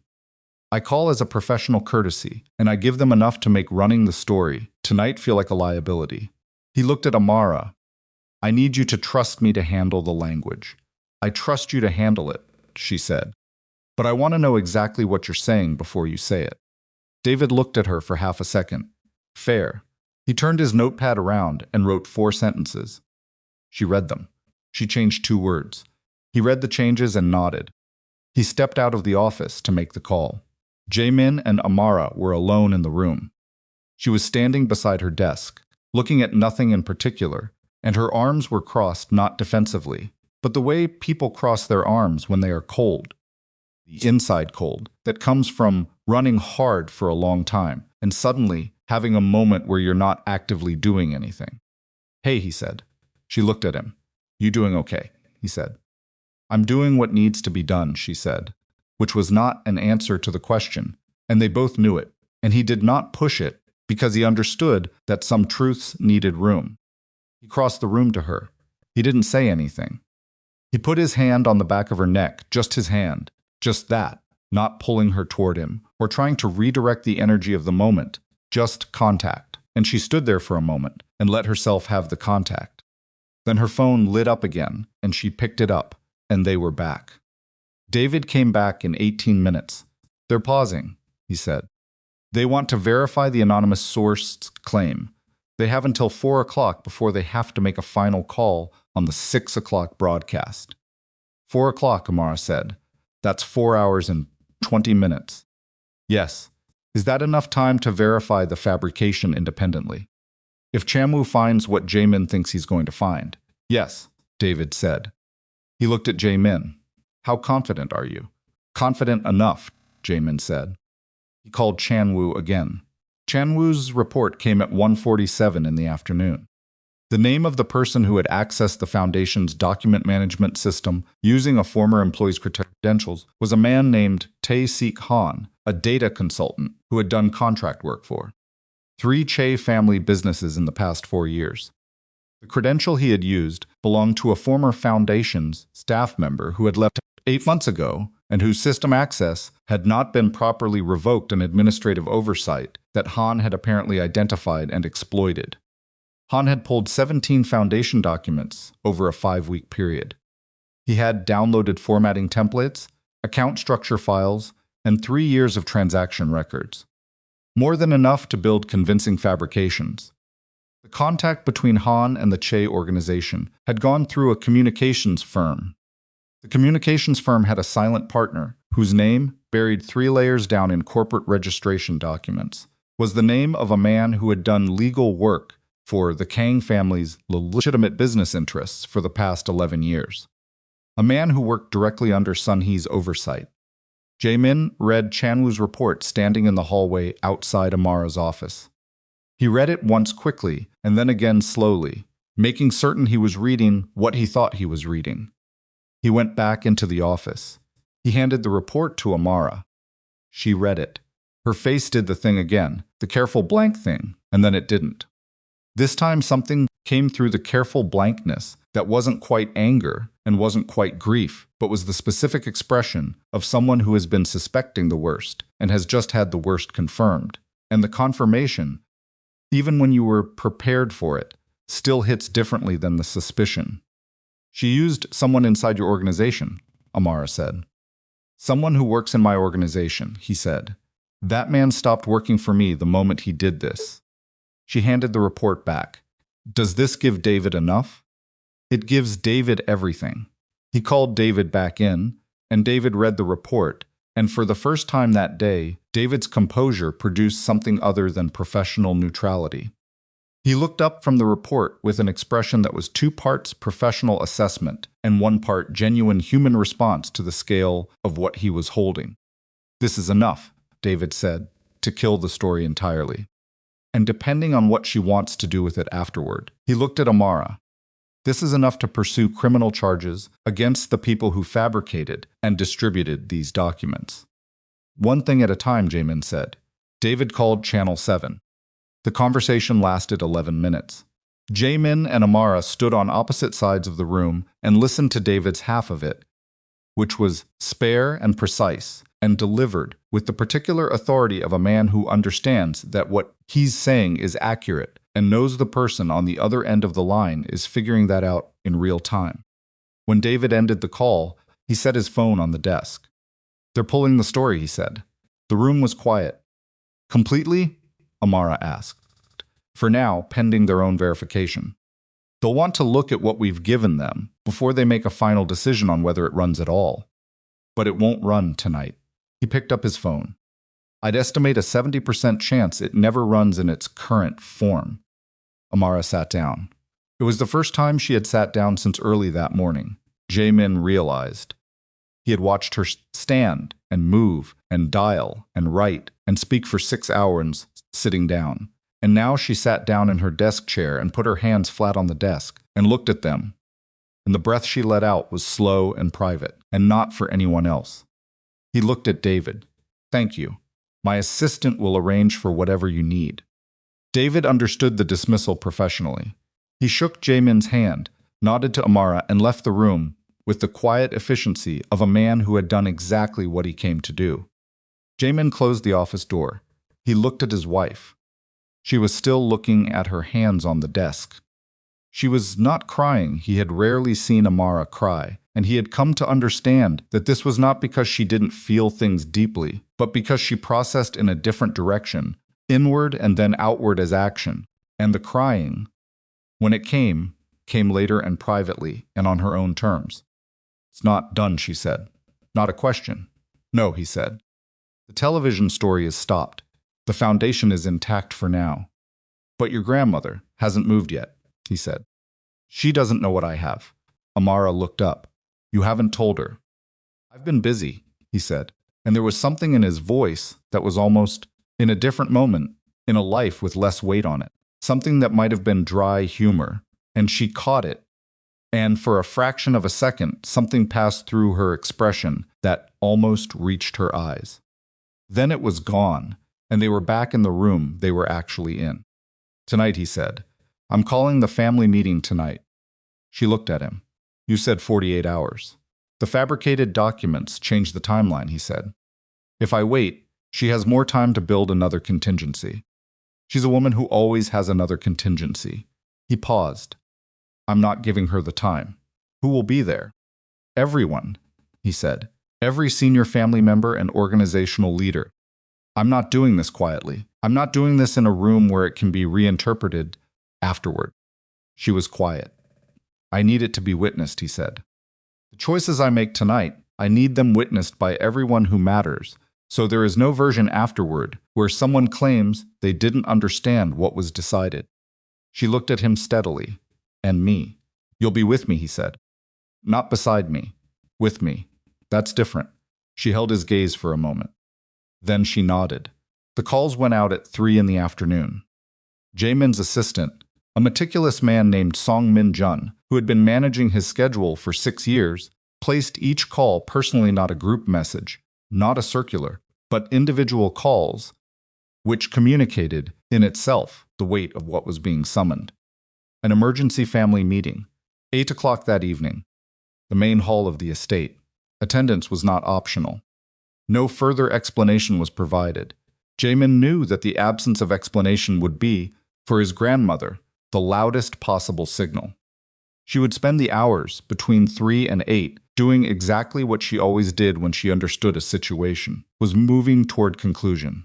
She would calculate. She would reach out to her allies. She would attempt to construct a preemptive position.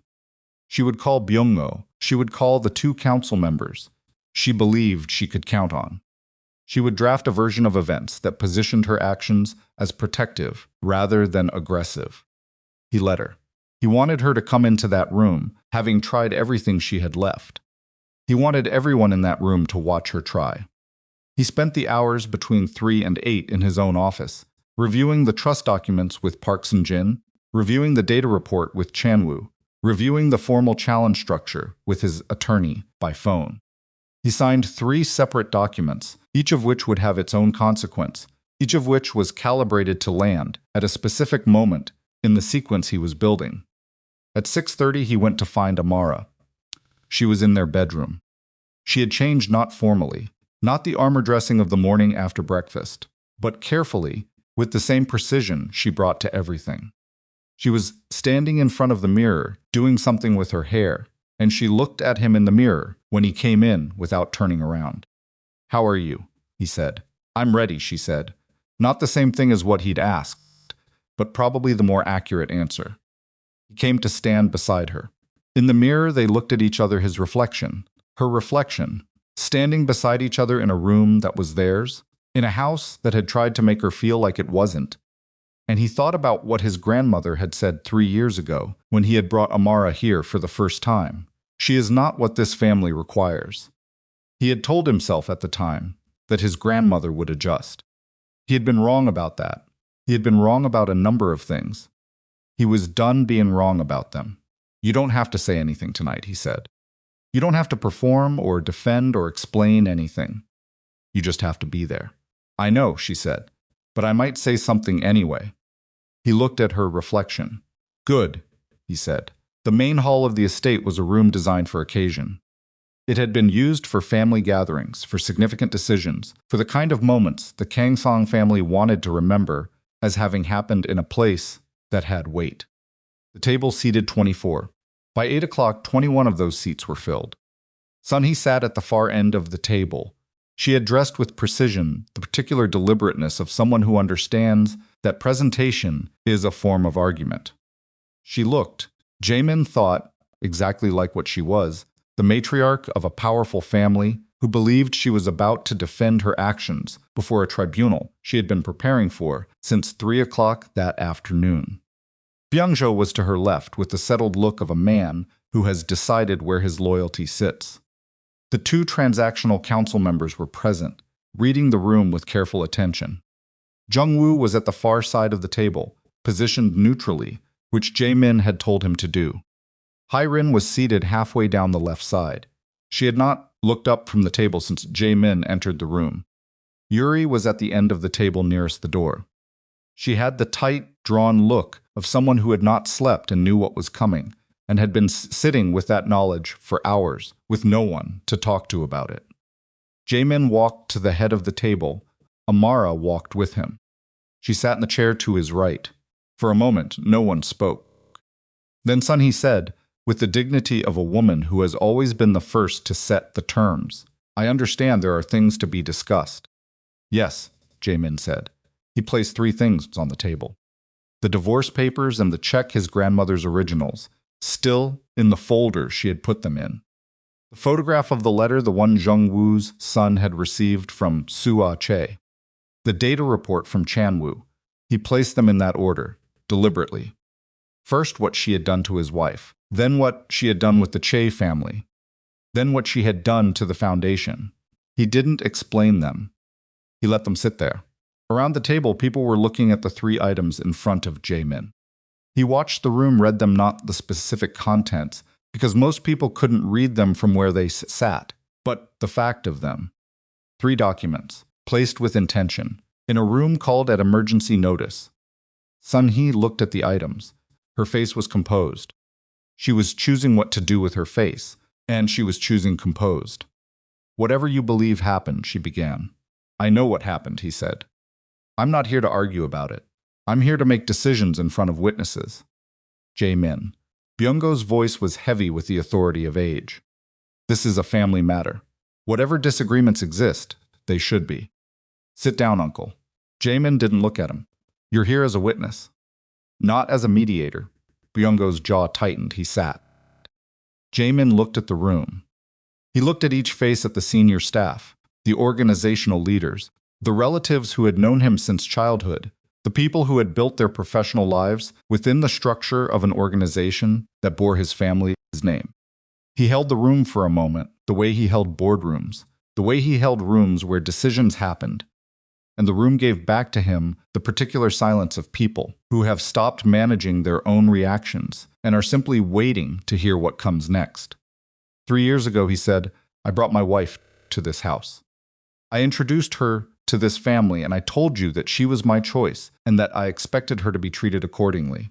His voice was level and clear and not loud, because it didn't need to be loud.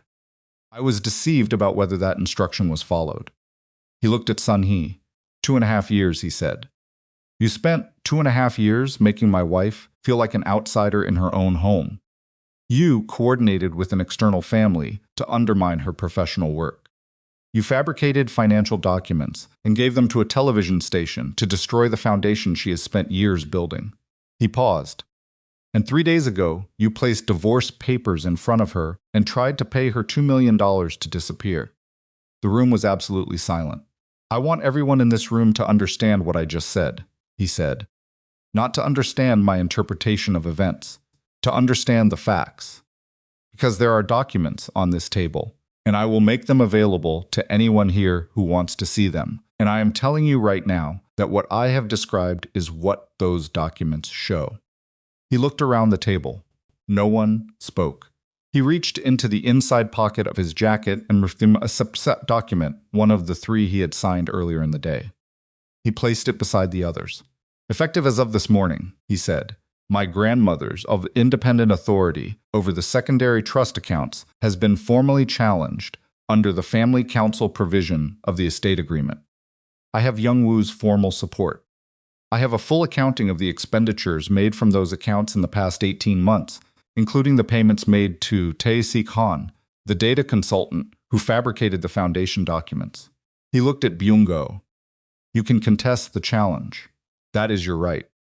I want you to understand that if you do, everything on this table becomes part of a formal proceeding, with full documentation, and the outcome will be the same. It will just take longer. Byung-go looked at Sun-hee. Sun-hee looked at Jae-min, and then she did something that surprised him.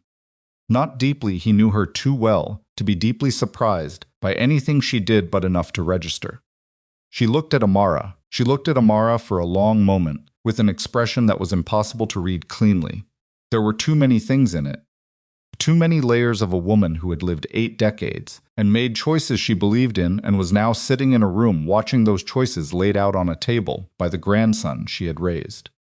Amara looked back at her. She didn't look away. She didn't perform composure.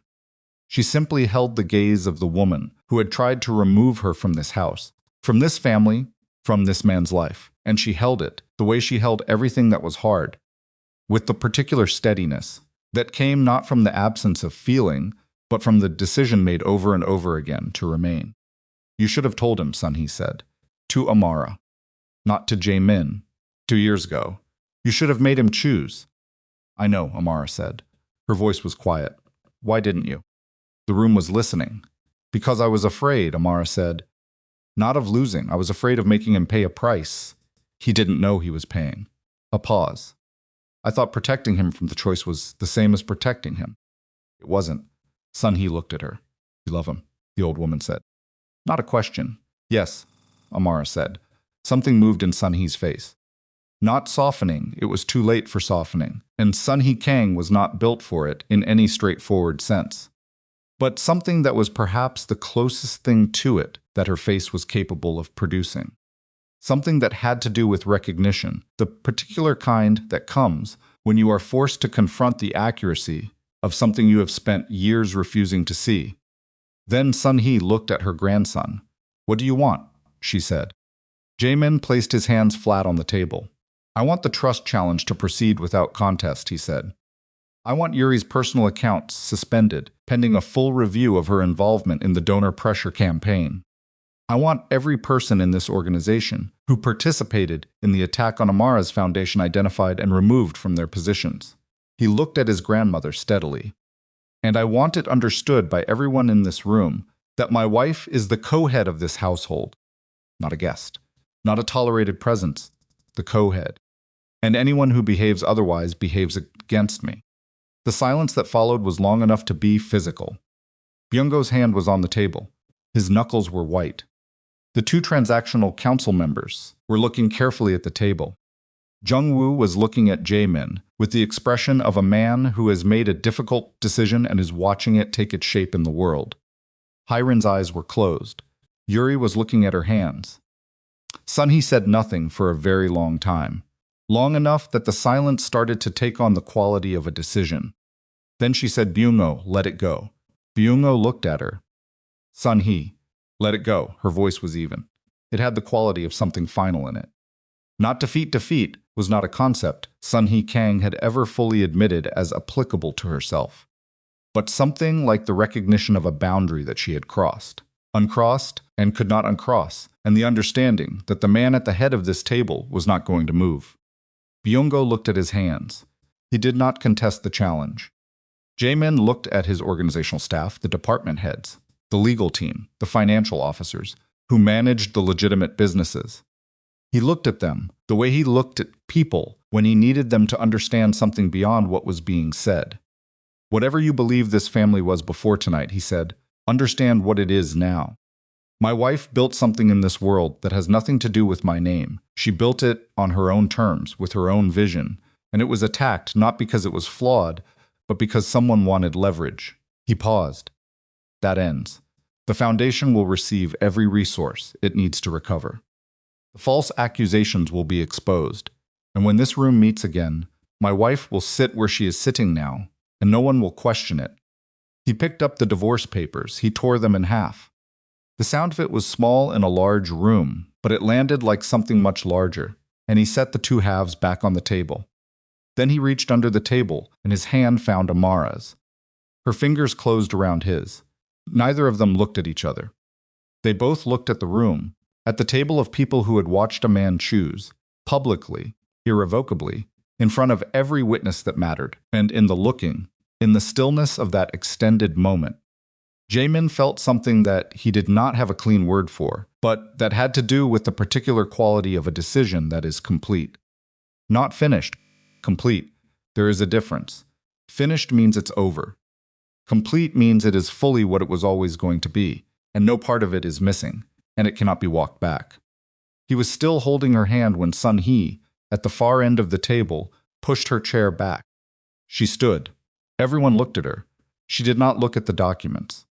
She did not look at Byung-go or Hyrin or Yuri.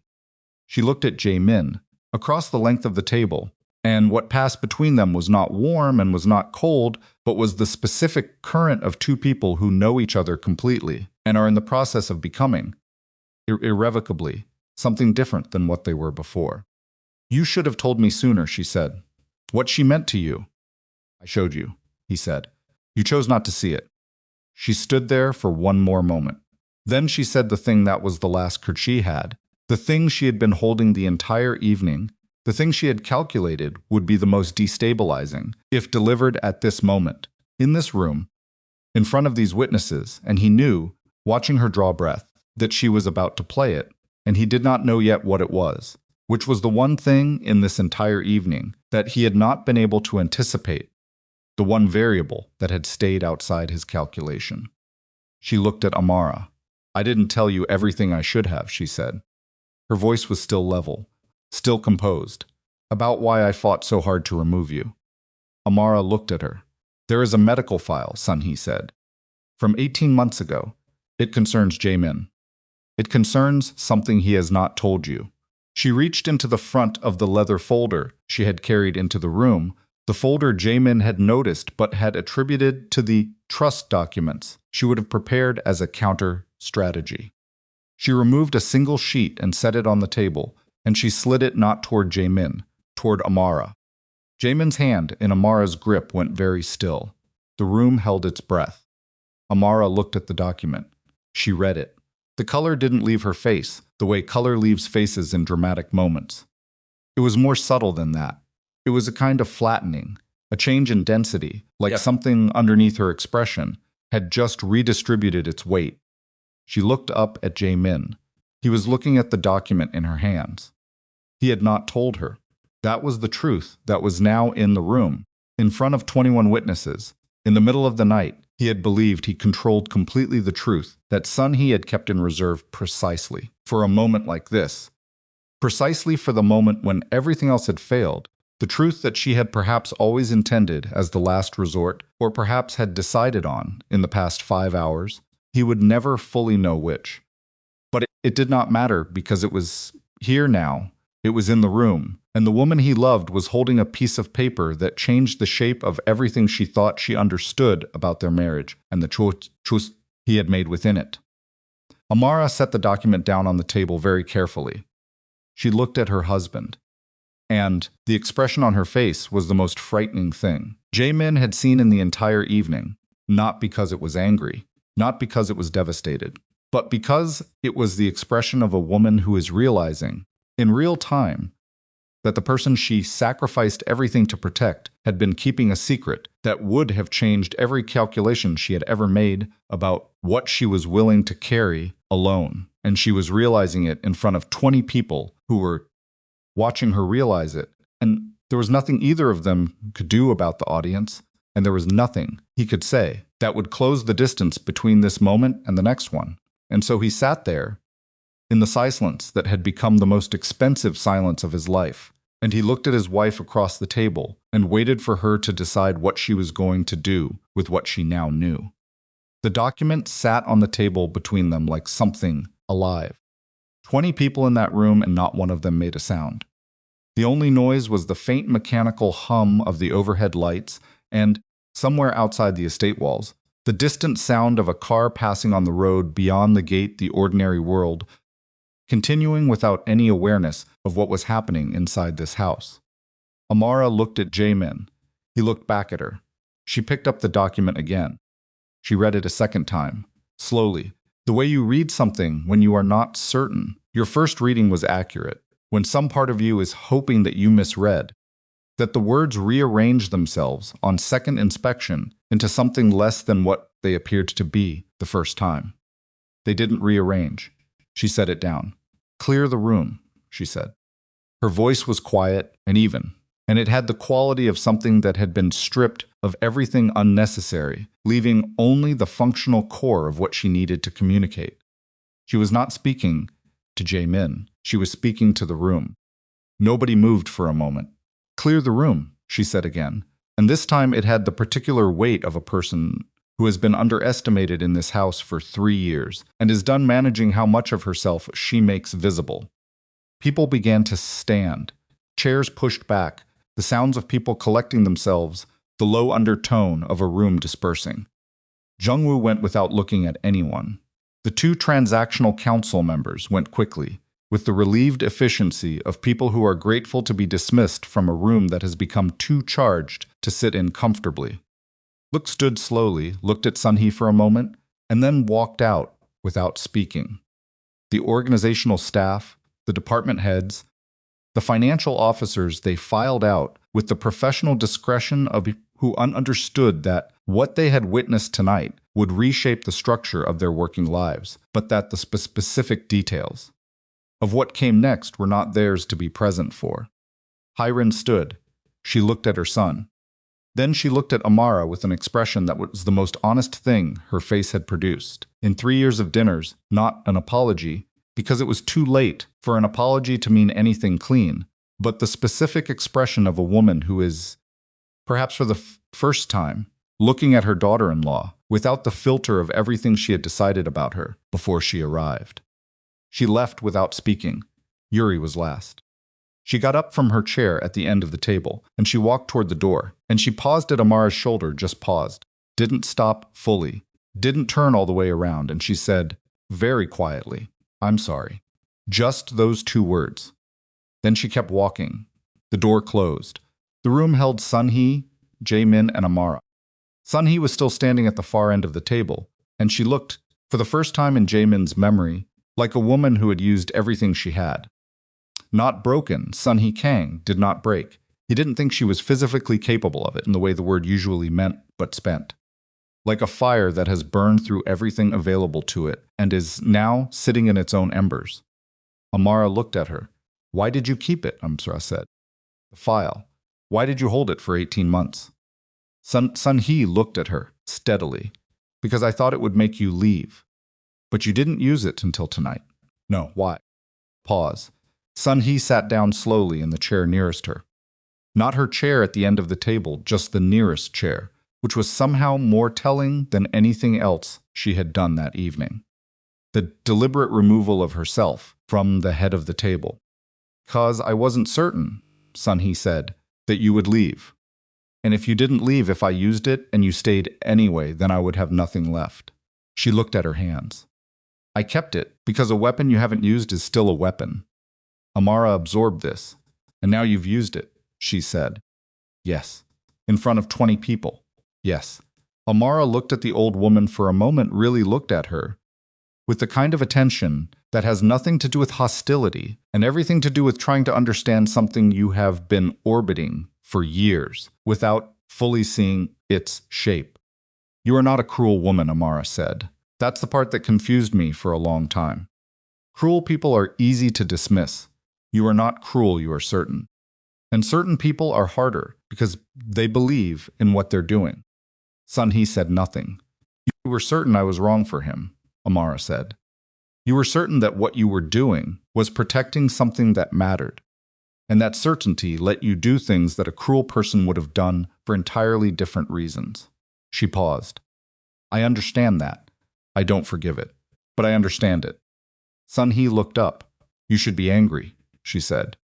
"I am angry," Amara said simply. "I'm also tired, and I have something more important to deal with right now than what you decided to do tonight." She turned to Jae-min. He was sitting at the head of the table, where he had been sitting throughout the clearing of the room, and he had not moved, and his hands were flat on the table in front of him, and his face had the look it got when he had stopped performing composure, and was simply sit inside whatever he was feeling, which was a rare enough thing that Amara had learned to recognize it precisely. "Go wait for me in our room," she said to him. "I need 5 minutes." He looked at her. 5 minutes, she said again. He stood. He looked at his grandmother once, not with anger, not with the finality of someone closing a door, but with the look of a man who has run out of the kind of patience that allows for management and has arrived somewhere simpler and more permanent. Then he walked out of the room. The door closed. Amara sat down across from Sun-hee. Just the 2 of them, in a room that had held 20 people 3 minutes ago, and now held the specifics of 2 women who had been circling each other for 3 years, and had finally arrived at the same point. "I want to ask you something," Amara said, "and I need you to answer me without strategy." Sun-hee looked at her. "The file," Amara said. "The medical information. Did you know before or after we married?" A silence. "Before," Sun-hee said. Amara absorbed that. "He told you," she said. "Not a question. He didn't tell me willingly. His physician is the son of the family's doctor. There is a relationship there that is older than Jae-min's right to privacy on certain matters." Sun-hee paused. "I know that is not something I can defend." "No," Amara said. "It isn't. He was going to tell you." Sun-hee said, and something in her voice shifted not into apology, but into something that was perhaps the raw material of apology before it has been shaped into language. Before the wedding, he had decided to tell you and give you the choice. I told him. She stopped. What did you tell him? Amara said. I told him that if he told you, you would leave. That a woman building the kind of career you were building wouldn't accept that kind of limitation on the future she was planning. Sun-hee looked at her hands. I told him it was a burden no one should have to ask someone to carry. And I told him. Another stop. The hesitation was real, which was more disorienting to witness than any of the composure that had preceded it. What? Amara said. I told him that if he told you and you stayed anyway, I would have no grounds to oppose the marriage. A pause. So I told him not to tell you. I told him that silence was kindness. She looked up. I believed it. At the time, I believed it was kindness. Amara sat with this for a moment. The thing that was moving through her in that moment was not simple. It was not the clean burn of a single emotion, but the tangled weight of several things at once. The anger, yes, which was real and had a right to be there. But underneath it, something more complicated. But the understanding that Jae-min's silence had not been difference or selfishness, but had been shaped at its origin by a woman who had decided she knew better. That the secret she had been kept from was not a secret he had chosen to keep for himself. That didn't make it acceptable. She was clear about that. But it changed its shape. You used his silence as a weapon against him tonight, Amara said. He didn't tell me because you told him not to. And then tonight you put it on the table in front of 20 people as evidence that he doesn't deserve my trust. Sun-hee did not answer. That, Amara said, is the thing I cannot understand about you. Not the rest of it. This. You love him. I have never doubted that you love him. And you used his private pain in a room full of people who work for him as a last card to play. She looked at the old woman steadily. What were you hoping for? Sun-hee was quiet for a very long time. I don't know, she finally said. And the honesty of that, the rare, unstructured honesty of I don't know coming from a woman who always knew landed harder in the room than anything else she had said. Amara stood up. I'm going to talk to my husband now, she said. And I want you to understand something before I do. Whatever happens in our marriage after tonight, whatever we have to work through, whatever it costs us, it has nothing to do with what you wanted. It has nothing to do with your plan. She looked at Sun-hee directly. You don't get to take credit for the hard parts of our marriage, any more than you get to take credit for the good ones. She picked up the medical document from the table. She folded it once. She put it in her pocket. She walked out of the room. The hallway outside the main hall was empty. The estate around her was in that particular state of quiet that happens after significant noise, not peaceful quiet, but the quiet of a structure still absorbing what has just happened within it. She walked through it, up the stairs, past the corridor, where 3 nights ago Jae-min had stood at a door and listened to his family try to buy her silence. She went to their bedroom. He was standing by the window. Not looking out, just standing near it. The way people stand near windows when they need something to anchor them spatially without wanting to engage with what's outside. He heard her come in. He didn't turn around. She closed the door. She took the folded document from her pocket and set it on the dresser without looking at it. Then she sat on the edge of the bed and looked at his back. Sit down, she said. He turned around. He looked at her for a moment, reading her face, the way he always read her face, looking for information about what was happening beneath whatever she was presenting. Then he sat in the chair across from the bed, the chair that lived in the corner near the window, and he sat in it with his elbows on his knees and his hands loosely clasped, and he looked at her. Tell me, she said. He told her. It took 17 minutes. She knew because she was aware of the clock on the wall, not because she was watching it, but because some part of her mind, Wan, was tracking time the way it tracked things that felt significant, filing them away with the automatic precisions of a woman who had trained herself to remember the details of important conversations. The condition was a cardiac arrhythmia, a structural irregularity in the electrical system of his heart, identified 18 months before they met, progressive in nature, manageable with medication and monitored carefully, but carrying a long-term risk profile that no amount of management could completely neutralize. He had known before they married. He had been going to tell her. He had been talked out of it. He had carried it since.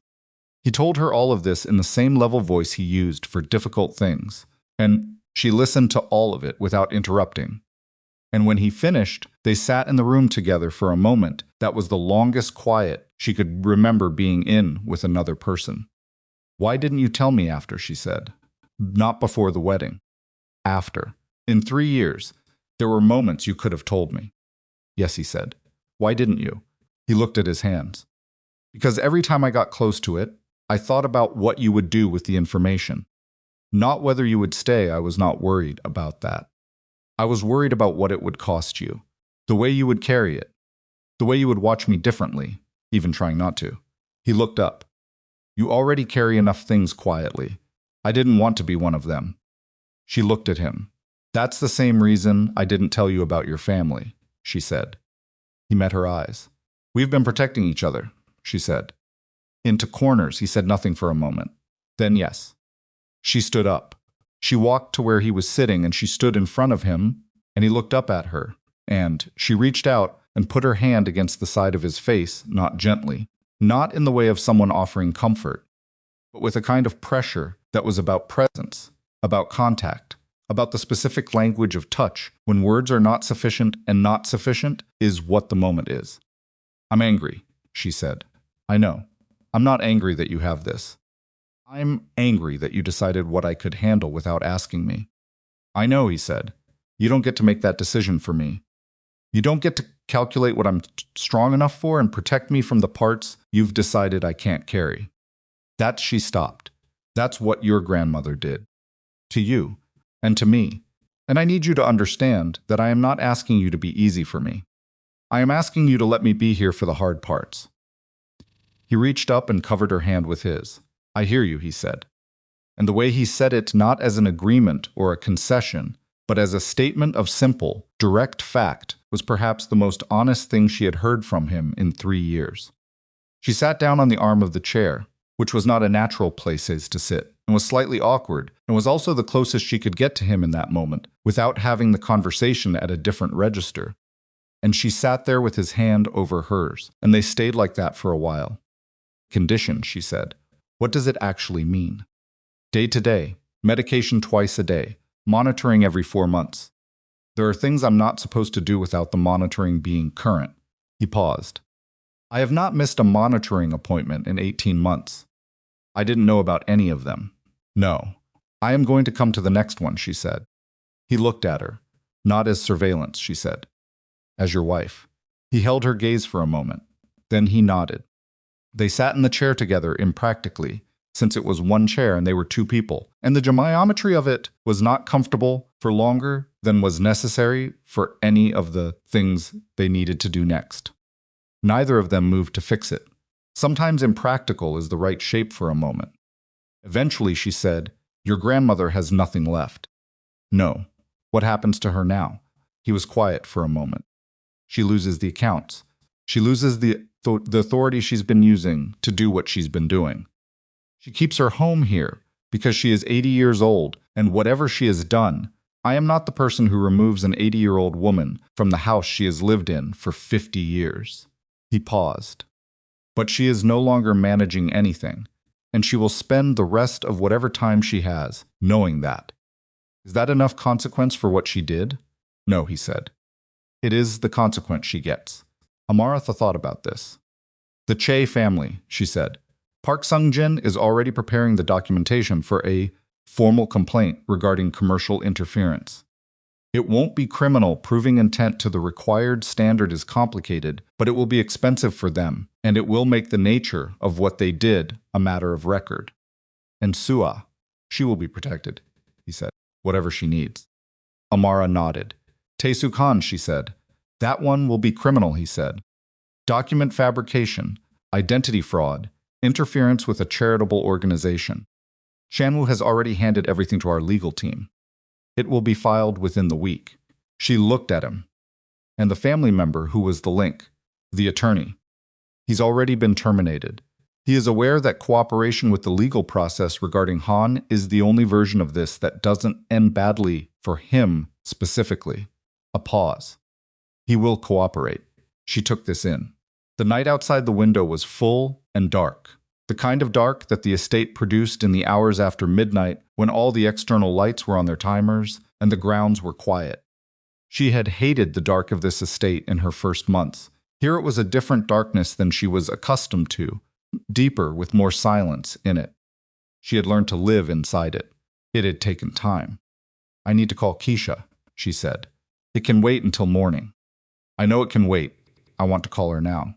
She stood up. "She's been managing this all day. She deserves to hear from me tonight." He looked at her. The look had something in it that she had learned to recognize over 3 years as his specific version of admiration, not the performance of it, not the complimentary register, but the private, quiet version that showed up in his eyes when he watched her be herself without effort. She called Keisha from the window. The call was 8 minutes long. Keisha's voice, when she heard Amara, went from controlled professional to something more human, a brief exhale, an involuntary drop in register that communicated relief more clearly than any words could have.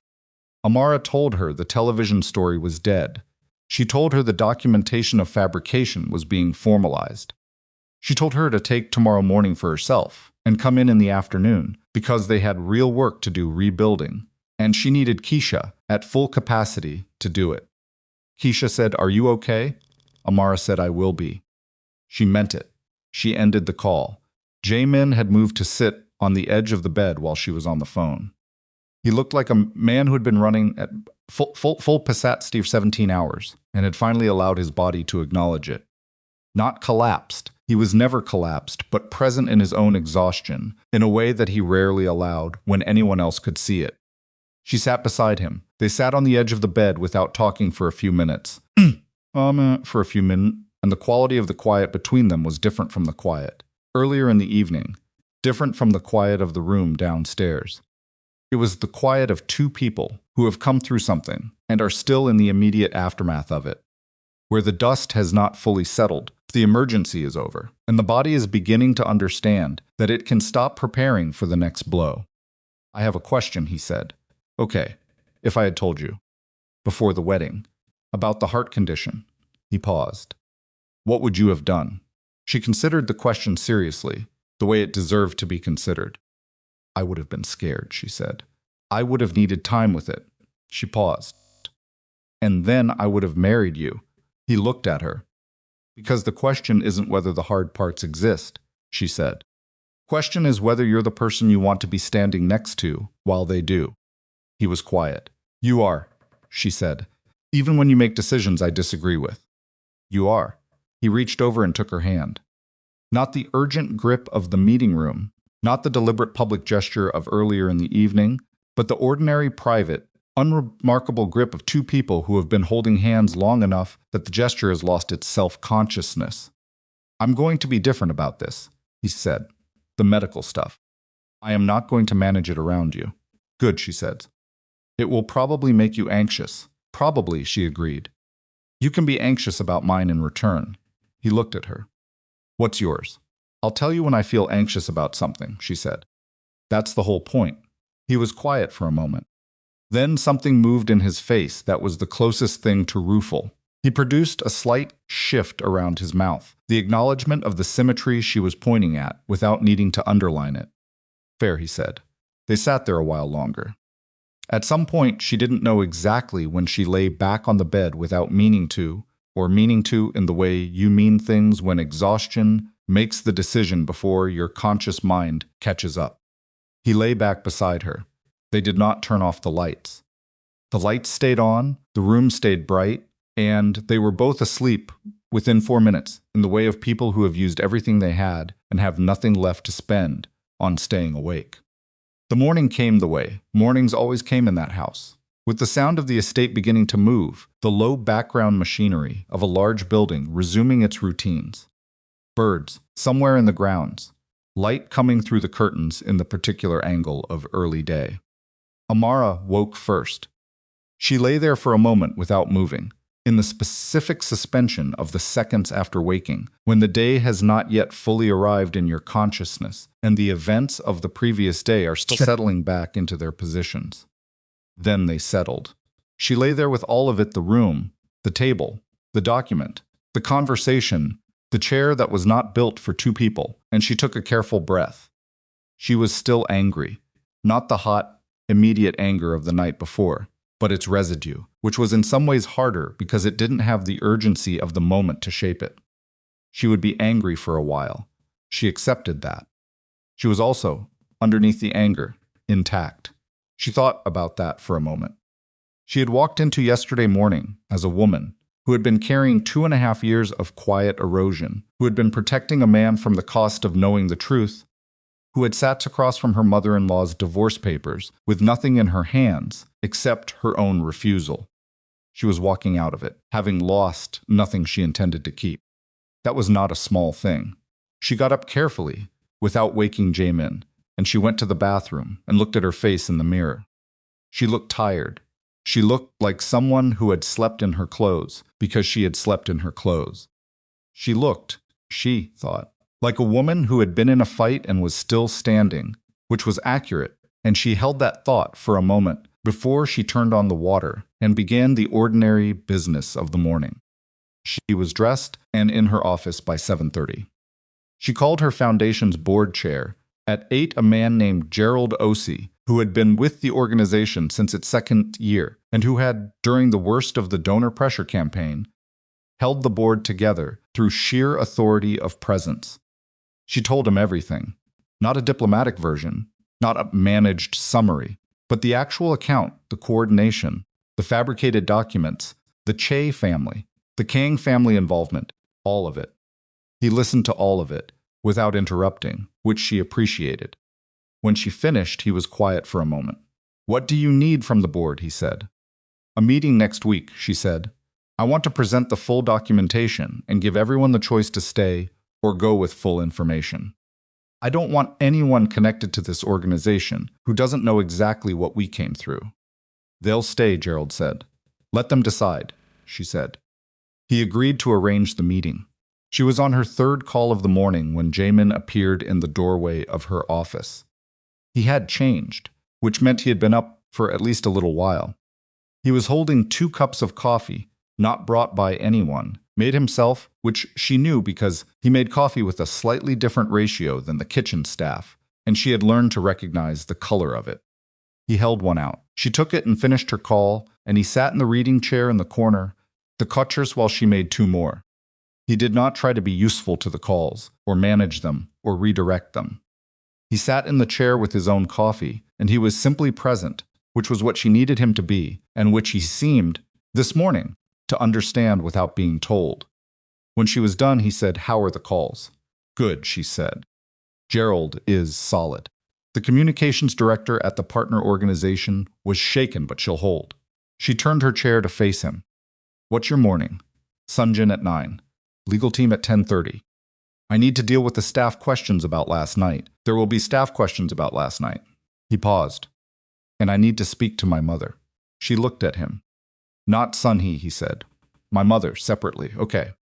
Hyrin has not been innocent in this, but her position was different from Sunhee's, and what happened to her and what happened to my grandmother are not the same thing." He held his cup. "I need to understand what she actually knew and what she was silent about and what she participated in. Those are 3 different categories." "They are," Amara agreed. "I'm going to ask you to be part of that conversation," he said. "If you're willing." She looked at him. "Why?" "Because I don't trust myself to be objective about my mother," he said.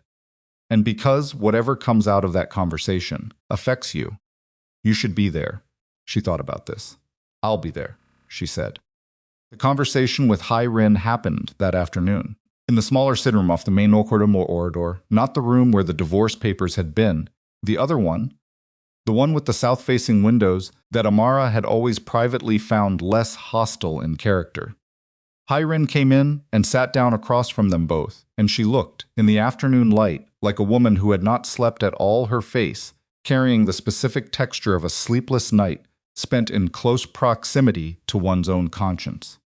She looked at Amara first.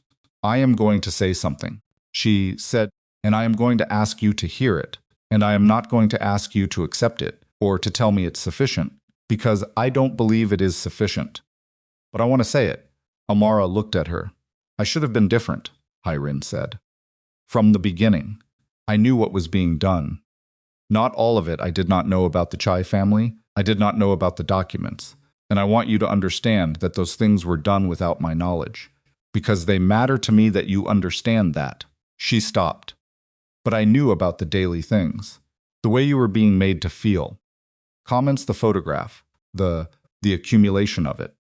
I knew. And I said your name once, when Yuri went too far.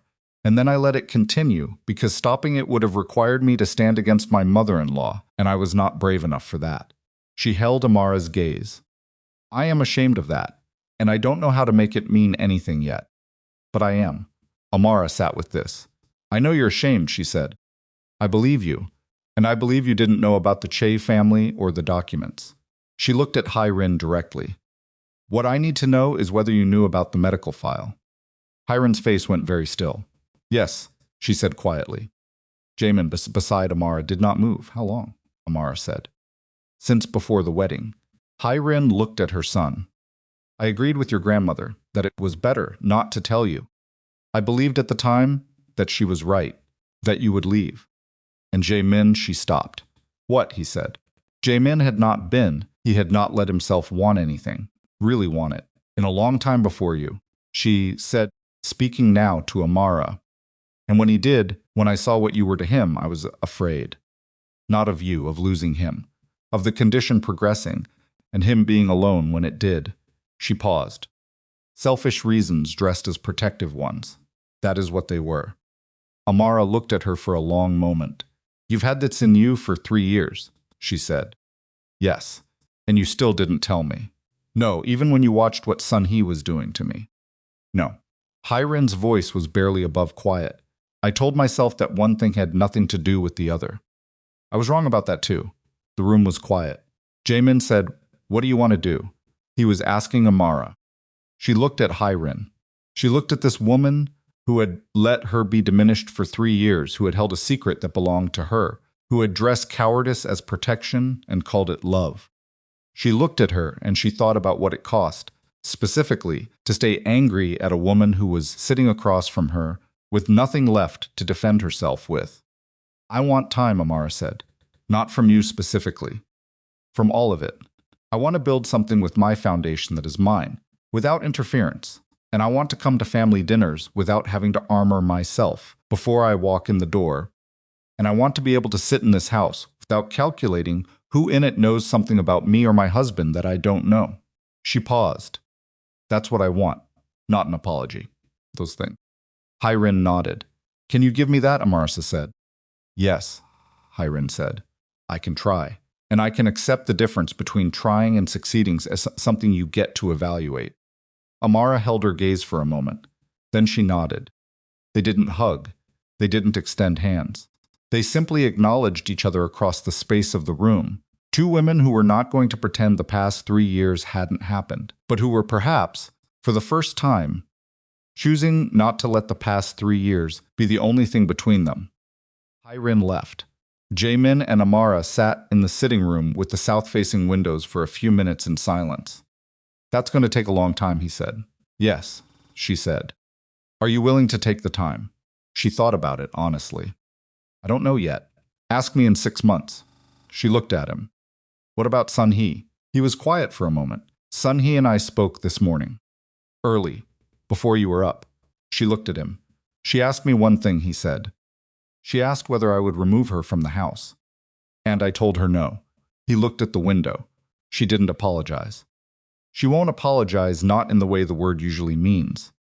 But she said something that I think, for her, was the closest thing to it. What did she say? She said that she had spent 50 years protecting this family from the things that could break it, and that she had not understood, until last night, that she had become one of those things. He paused. She said it while looking at the wall, not at me. The wall. Amara thought about the old woman looking at a wall and saying the hardest thing she had ever said in her life. That must have cost her, Amara said. Yes, he said. It did. The weeks that followed were not easy. Amara had not expected them to be easy. She had come through too many things to believe that resolution meant the end of difficulty. It meant the beginning of a different kind of difficulty, the slower, less dramatic work of rebuilding what had been damaged and figuring out how to stand differently inside a structure that had shifted. The foundation board met 8 days after the family meeting. Every member stayed. Gerald had been right. 2 of the donors who had withdrawn under the pressure campaign returned within the month, not because they had been asked, but because the nature of the interference had become, through the formal documentation process, a matter of professional knowledge in certain circles. The donor community had its own immune system. When it learned that the departure had been coerced, the return was not extraordinary, it was simply the correction of an error. The Channel 7 story was never broadcast. The station issued a quiet internal retraction of the sourcing. Tae-suk Han was formally charged. The legal process would take time, but the documentation was thorough enough that Jae-min's legal team was not concerned about the outcome. Sua Che moved out of her family's orbit entirely, which had been, according to Jung-woo's son, something she had been trying to do for years, before this provided the occasion. Jae-min arranged, through Chan-woo, that she had access to certain resources during her transition, presented through an intermediary in a way that could not be refused as charity. He did not tell Amara the specific details. So he told her the general shape of it, and she approved, and that was the model they were building, toward not identically informed about every decision, but genuinely present for the shape of each other's choices. The formal trust challenge concluded 3 weeks later. Byung-ho, true to form, contested it until the 3rd day of proceedings, and then, facing the full weight of the documentation and the withdrawal of his 2 swing vote allies, let it go. Sun-hee's independent account authority was formally restructured. She retained her living arrangements and her family position in name, and she appeared at the next family dinner with the particular dignity of a woman who has understood what she has lost and has decided to carry the understanding without drama. She sat at the table, and she did not speak much. When Amara came in, Sun-hee looked at her a long, direct look, without performance, and then she looked at her soup, and she did not say anything. But she did not look away first, which Amara noted and filed away, because in the language of this woman, not looking away first was worth something. It was not forgiveness. It was not friendship. It was not the version of resolution that looked good in any particular frame. It was simply two women occupying the same table, with the full knowledge of everything that had passed between them, choosing to be present without pretending the past didn't exist. Yuri came to Amara's office 3 weeks after the meeting. She knocked, which she had never done before. She came in when Amara answered, and she stood in the middle of the room with the posture of someone who had been rehearsing something and is now in the terrifying place where the rehearsal meets the real. "I want to explain," Yuri said. "You don't have to," Amara said. "I want to," Yuri said, "because I've been sitting with this for 3 weeks, and I keep trying to find the version of it where my reasons make me look less like what I actually was, and I can't find it." Amara waited. "I was jealous," Yuri said. "Not of you specifically. Of the fact that he chose. That he wanted something enough to go against what everyone expected, and that the thing he wanted was you, and not someone from inside all of this. And I had spent my whole life inside all of this being told it was the only thing worth being inside of." She stopped. "I made you pay for something that wasn't your fault." Amara looked at her. "I know," she said.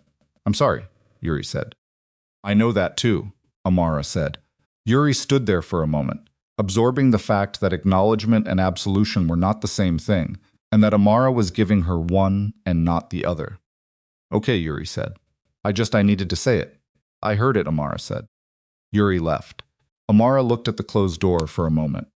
Then she turned back to her desk and her work, because the work was real, and it was hers, and it had survived everything that had been thrown at it, and that was not nothing.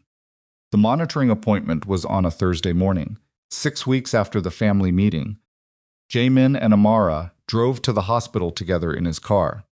He drove and she sat in the passenger seat with a coffee that she had made that morning, using a slightly higher ratio than the kitchen staff used. which she had been doing for 6 weeks without making a point of it, and which he had noticed and not commented on. The appointment was 40 minutes. She sat in the room with him.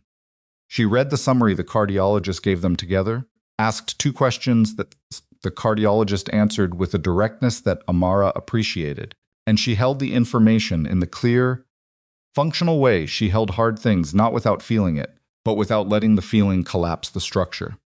The numbers were stable. They drove back toward the estate in the late morning, through streets that were in the particular rhythm of a city in midweek. She was looking out the window. He was watching the road. After a while, she said, "I've been thinking about expanding the Foundation's outreach program. The youth component. Keisha has been pushing for it, and I keep telling her the timing isn't right, but I think the timing might be right now." "Tell me about it," he said.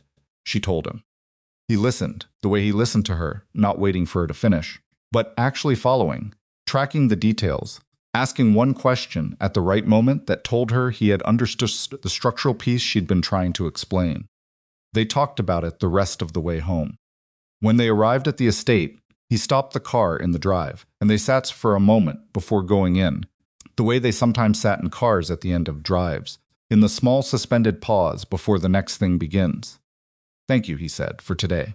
"It was a cardiology appointment," she said. "I know what it was," he said. She looked at him. "You can stop thanking me for doing the things a wife does, when she actually knows what's happening with her husband." "Probably," he said, "but not today." She thought about saying something else. She thought about the particular difficulty of receiving something gracefully when your habit has always been to deflect it. She was working on that. "You're welcome," she said. They went inside. The estate was in the early afternoon quiet she had come to know as its most honest state, not the performed calm of managed family mornings, not the charged atmosphere of the evenings that had led to the worst of what had happened. Just the house, doing its ordinary work, in the light that came through the south-facing windows, in the corridor at this particular hour, falling in long rectangles across the floor. She walked through it toward her office. At the end of the hall, the long dining table was being set by the household staff for the evening place settings arranged with the precision that this house demanded, chairs evenly spaced, the table taking its formal shape for another dinner. She stopped for a moment and looked at it, looked at the chair at the head where Jae-min would sit, looked at the chair to its right, hers, not by assignment, not by declaration, by the simple fact that it was the chair she had been sitting in for 6 weeks without anyone questioning it, without anyone suggesting otherwise, without the careful performance of politeness that had once marked every dinner she attended in this house. It was just her chair now. She turned and went to her office, and she sat down, and she opened her laptop, and she began to work on the youth program expansion, which was real and was growing and was hers.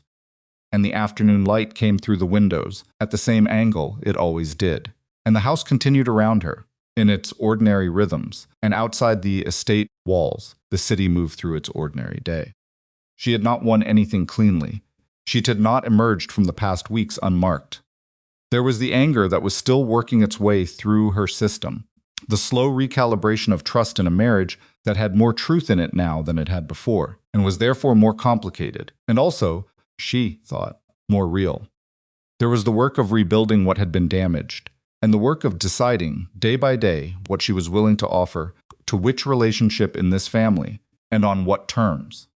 None of it was clean, but she was here, in this office, in this house, with her work open in front of her, and her name on the foundation that had survived everything thrown at it, and her husband at the other end of the corridor, dealing with his own morning's worth of things, available to her and she to him in the way 2 people are available to each other when they have stopped managing the truth between them. That was not nothing. That was, in fact, the whole thing. She had pushed a pen away from a piece of paper and refused to sign her name to someone else's idea of what her life should be, and the cost of that refusal had been high, and she had paid it without flinching, and she was still here. She started typing.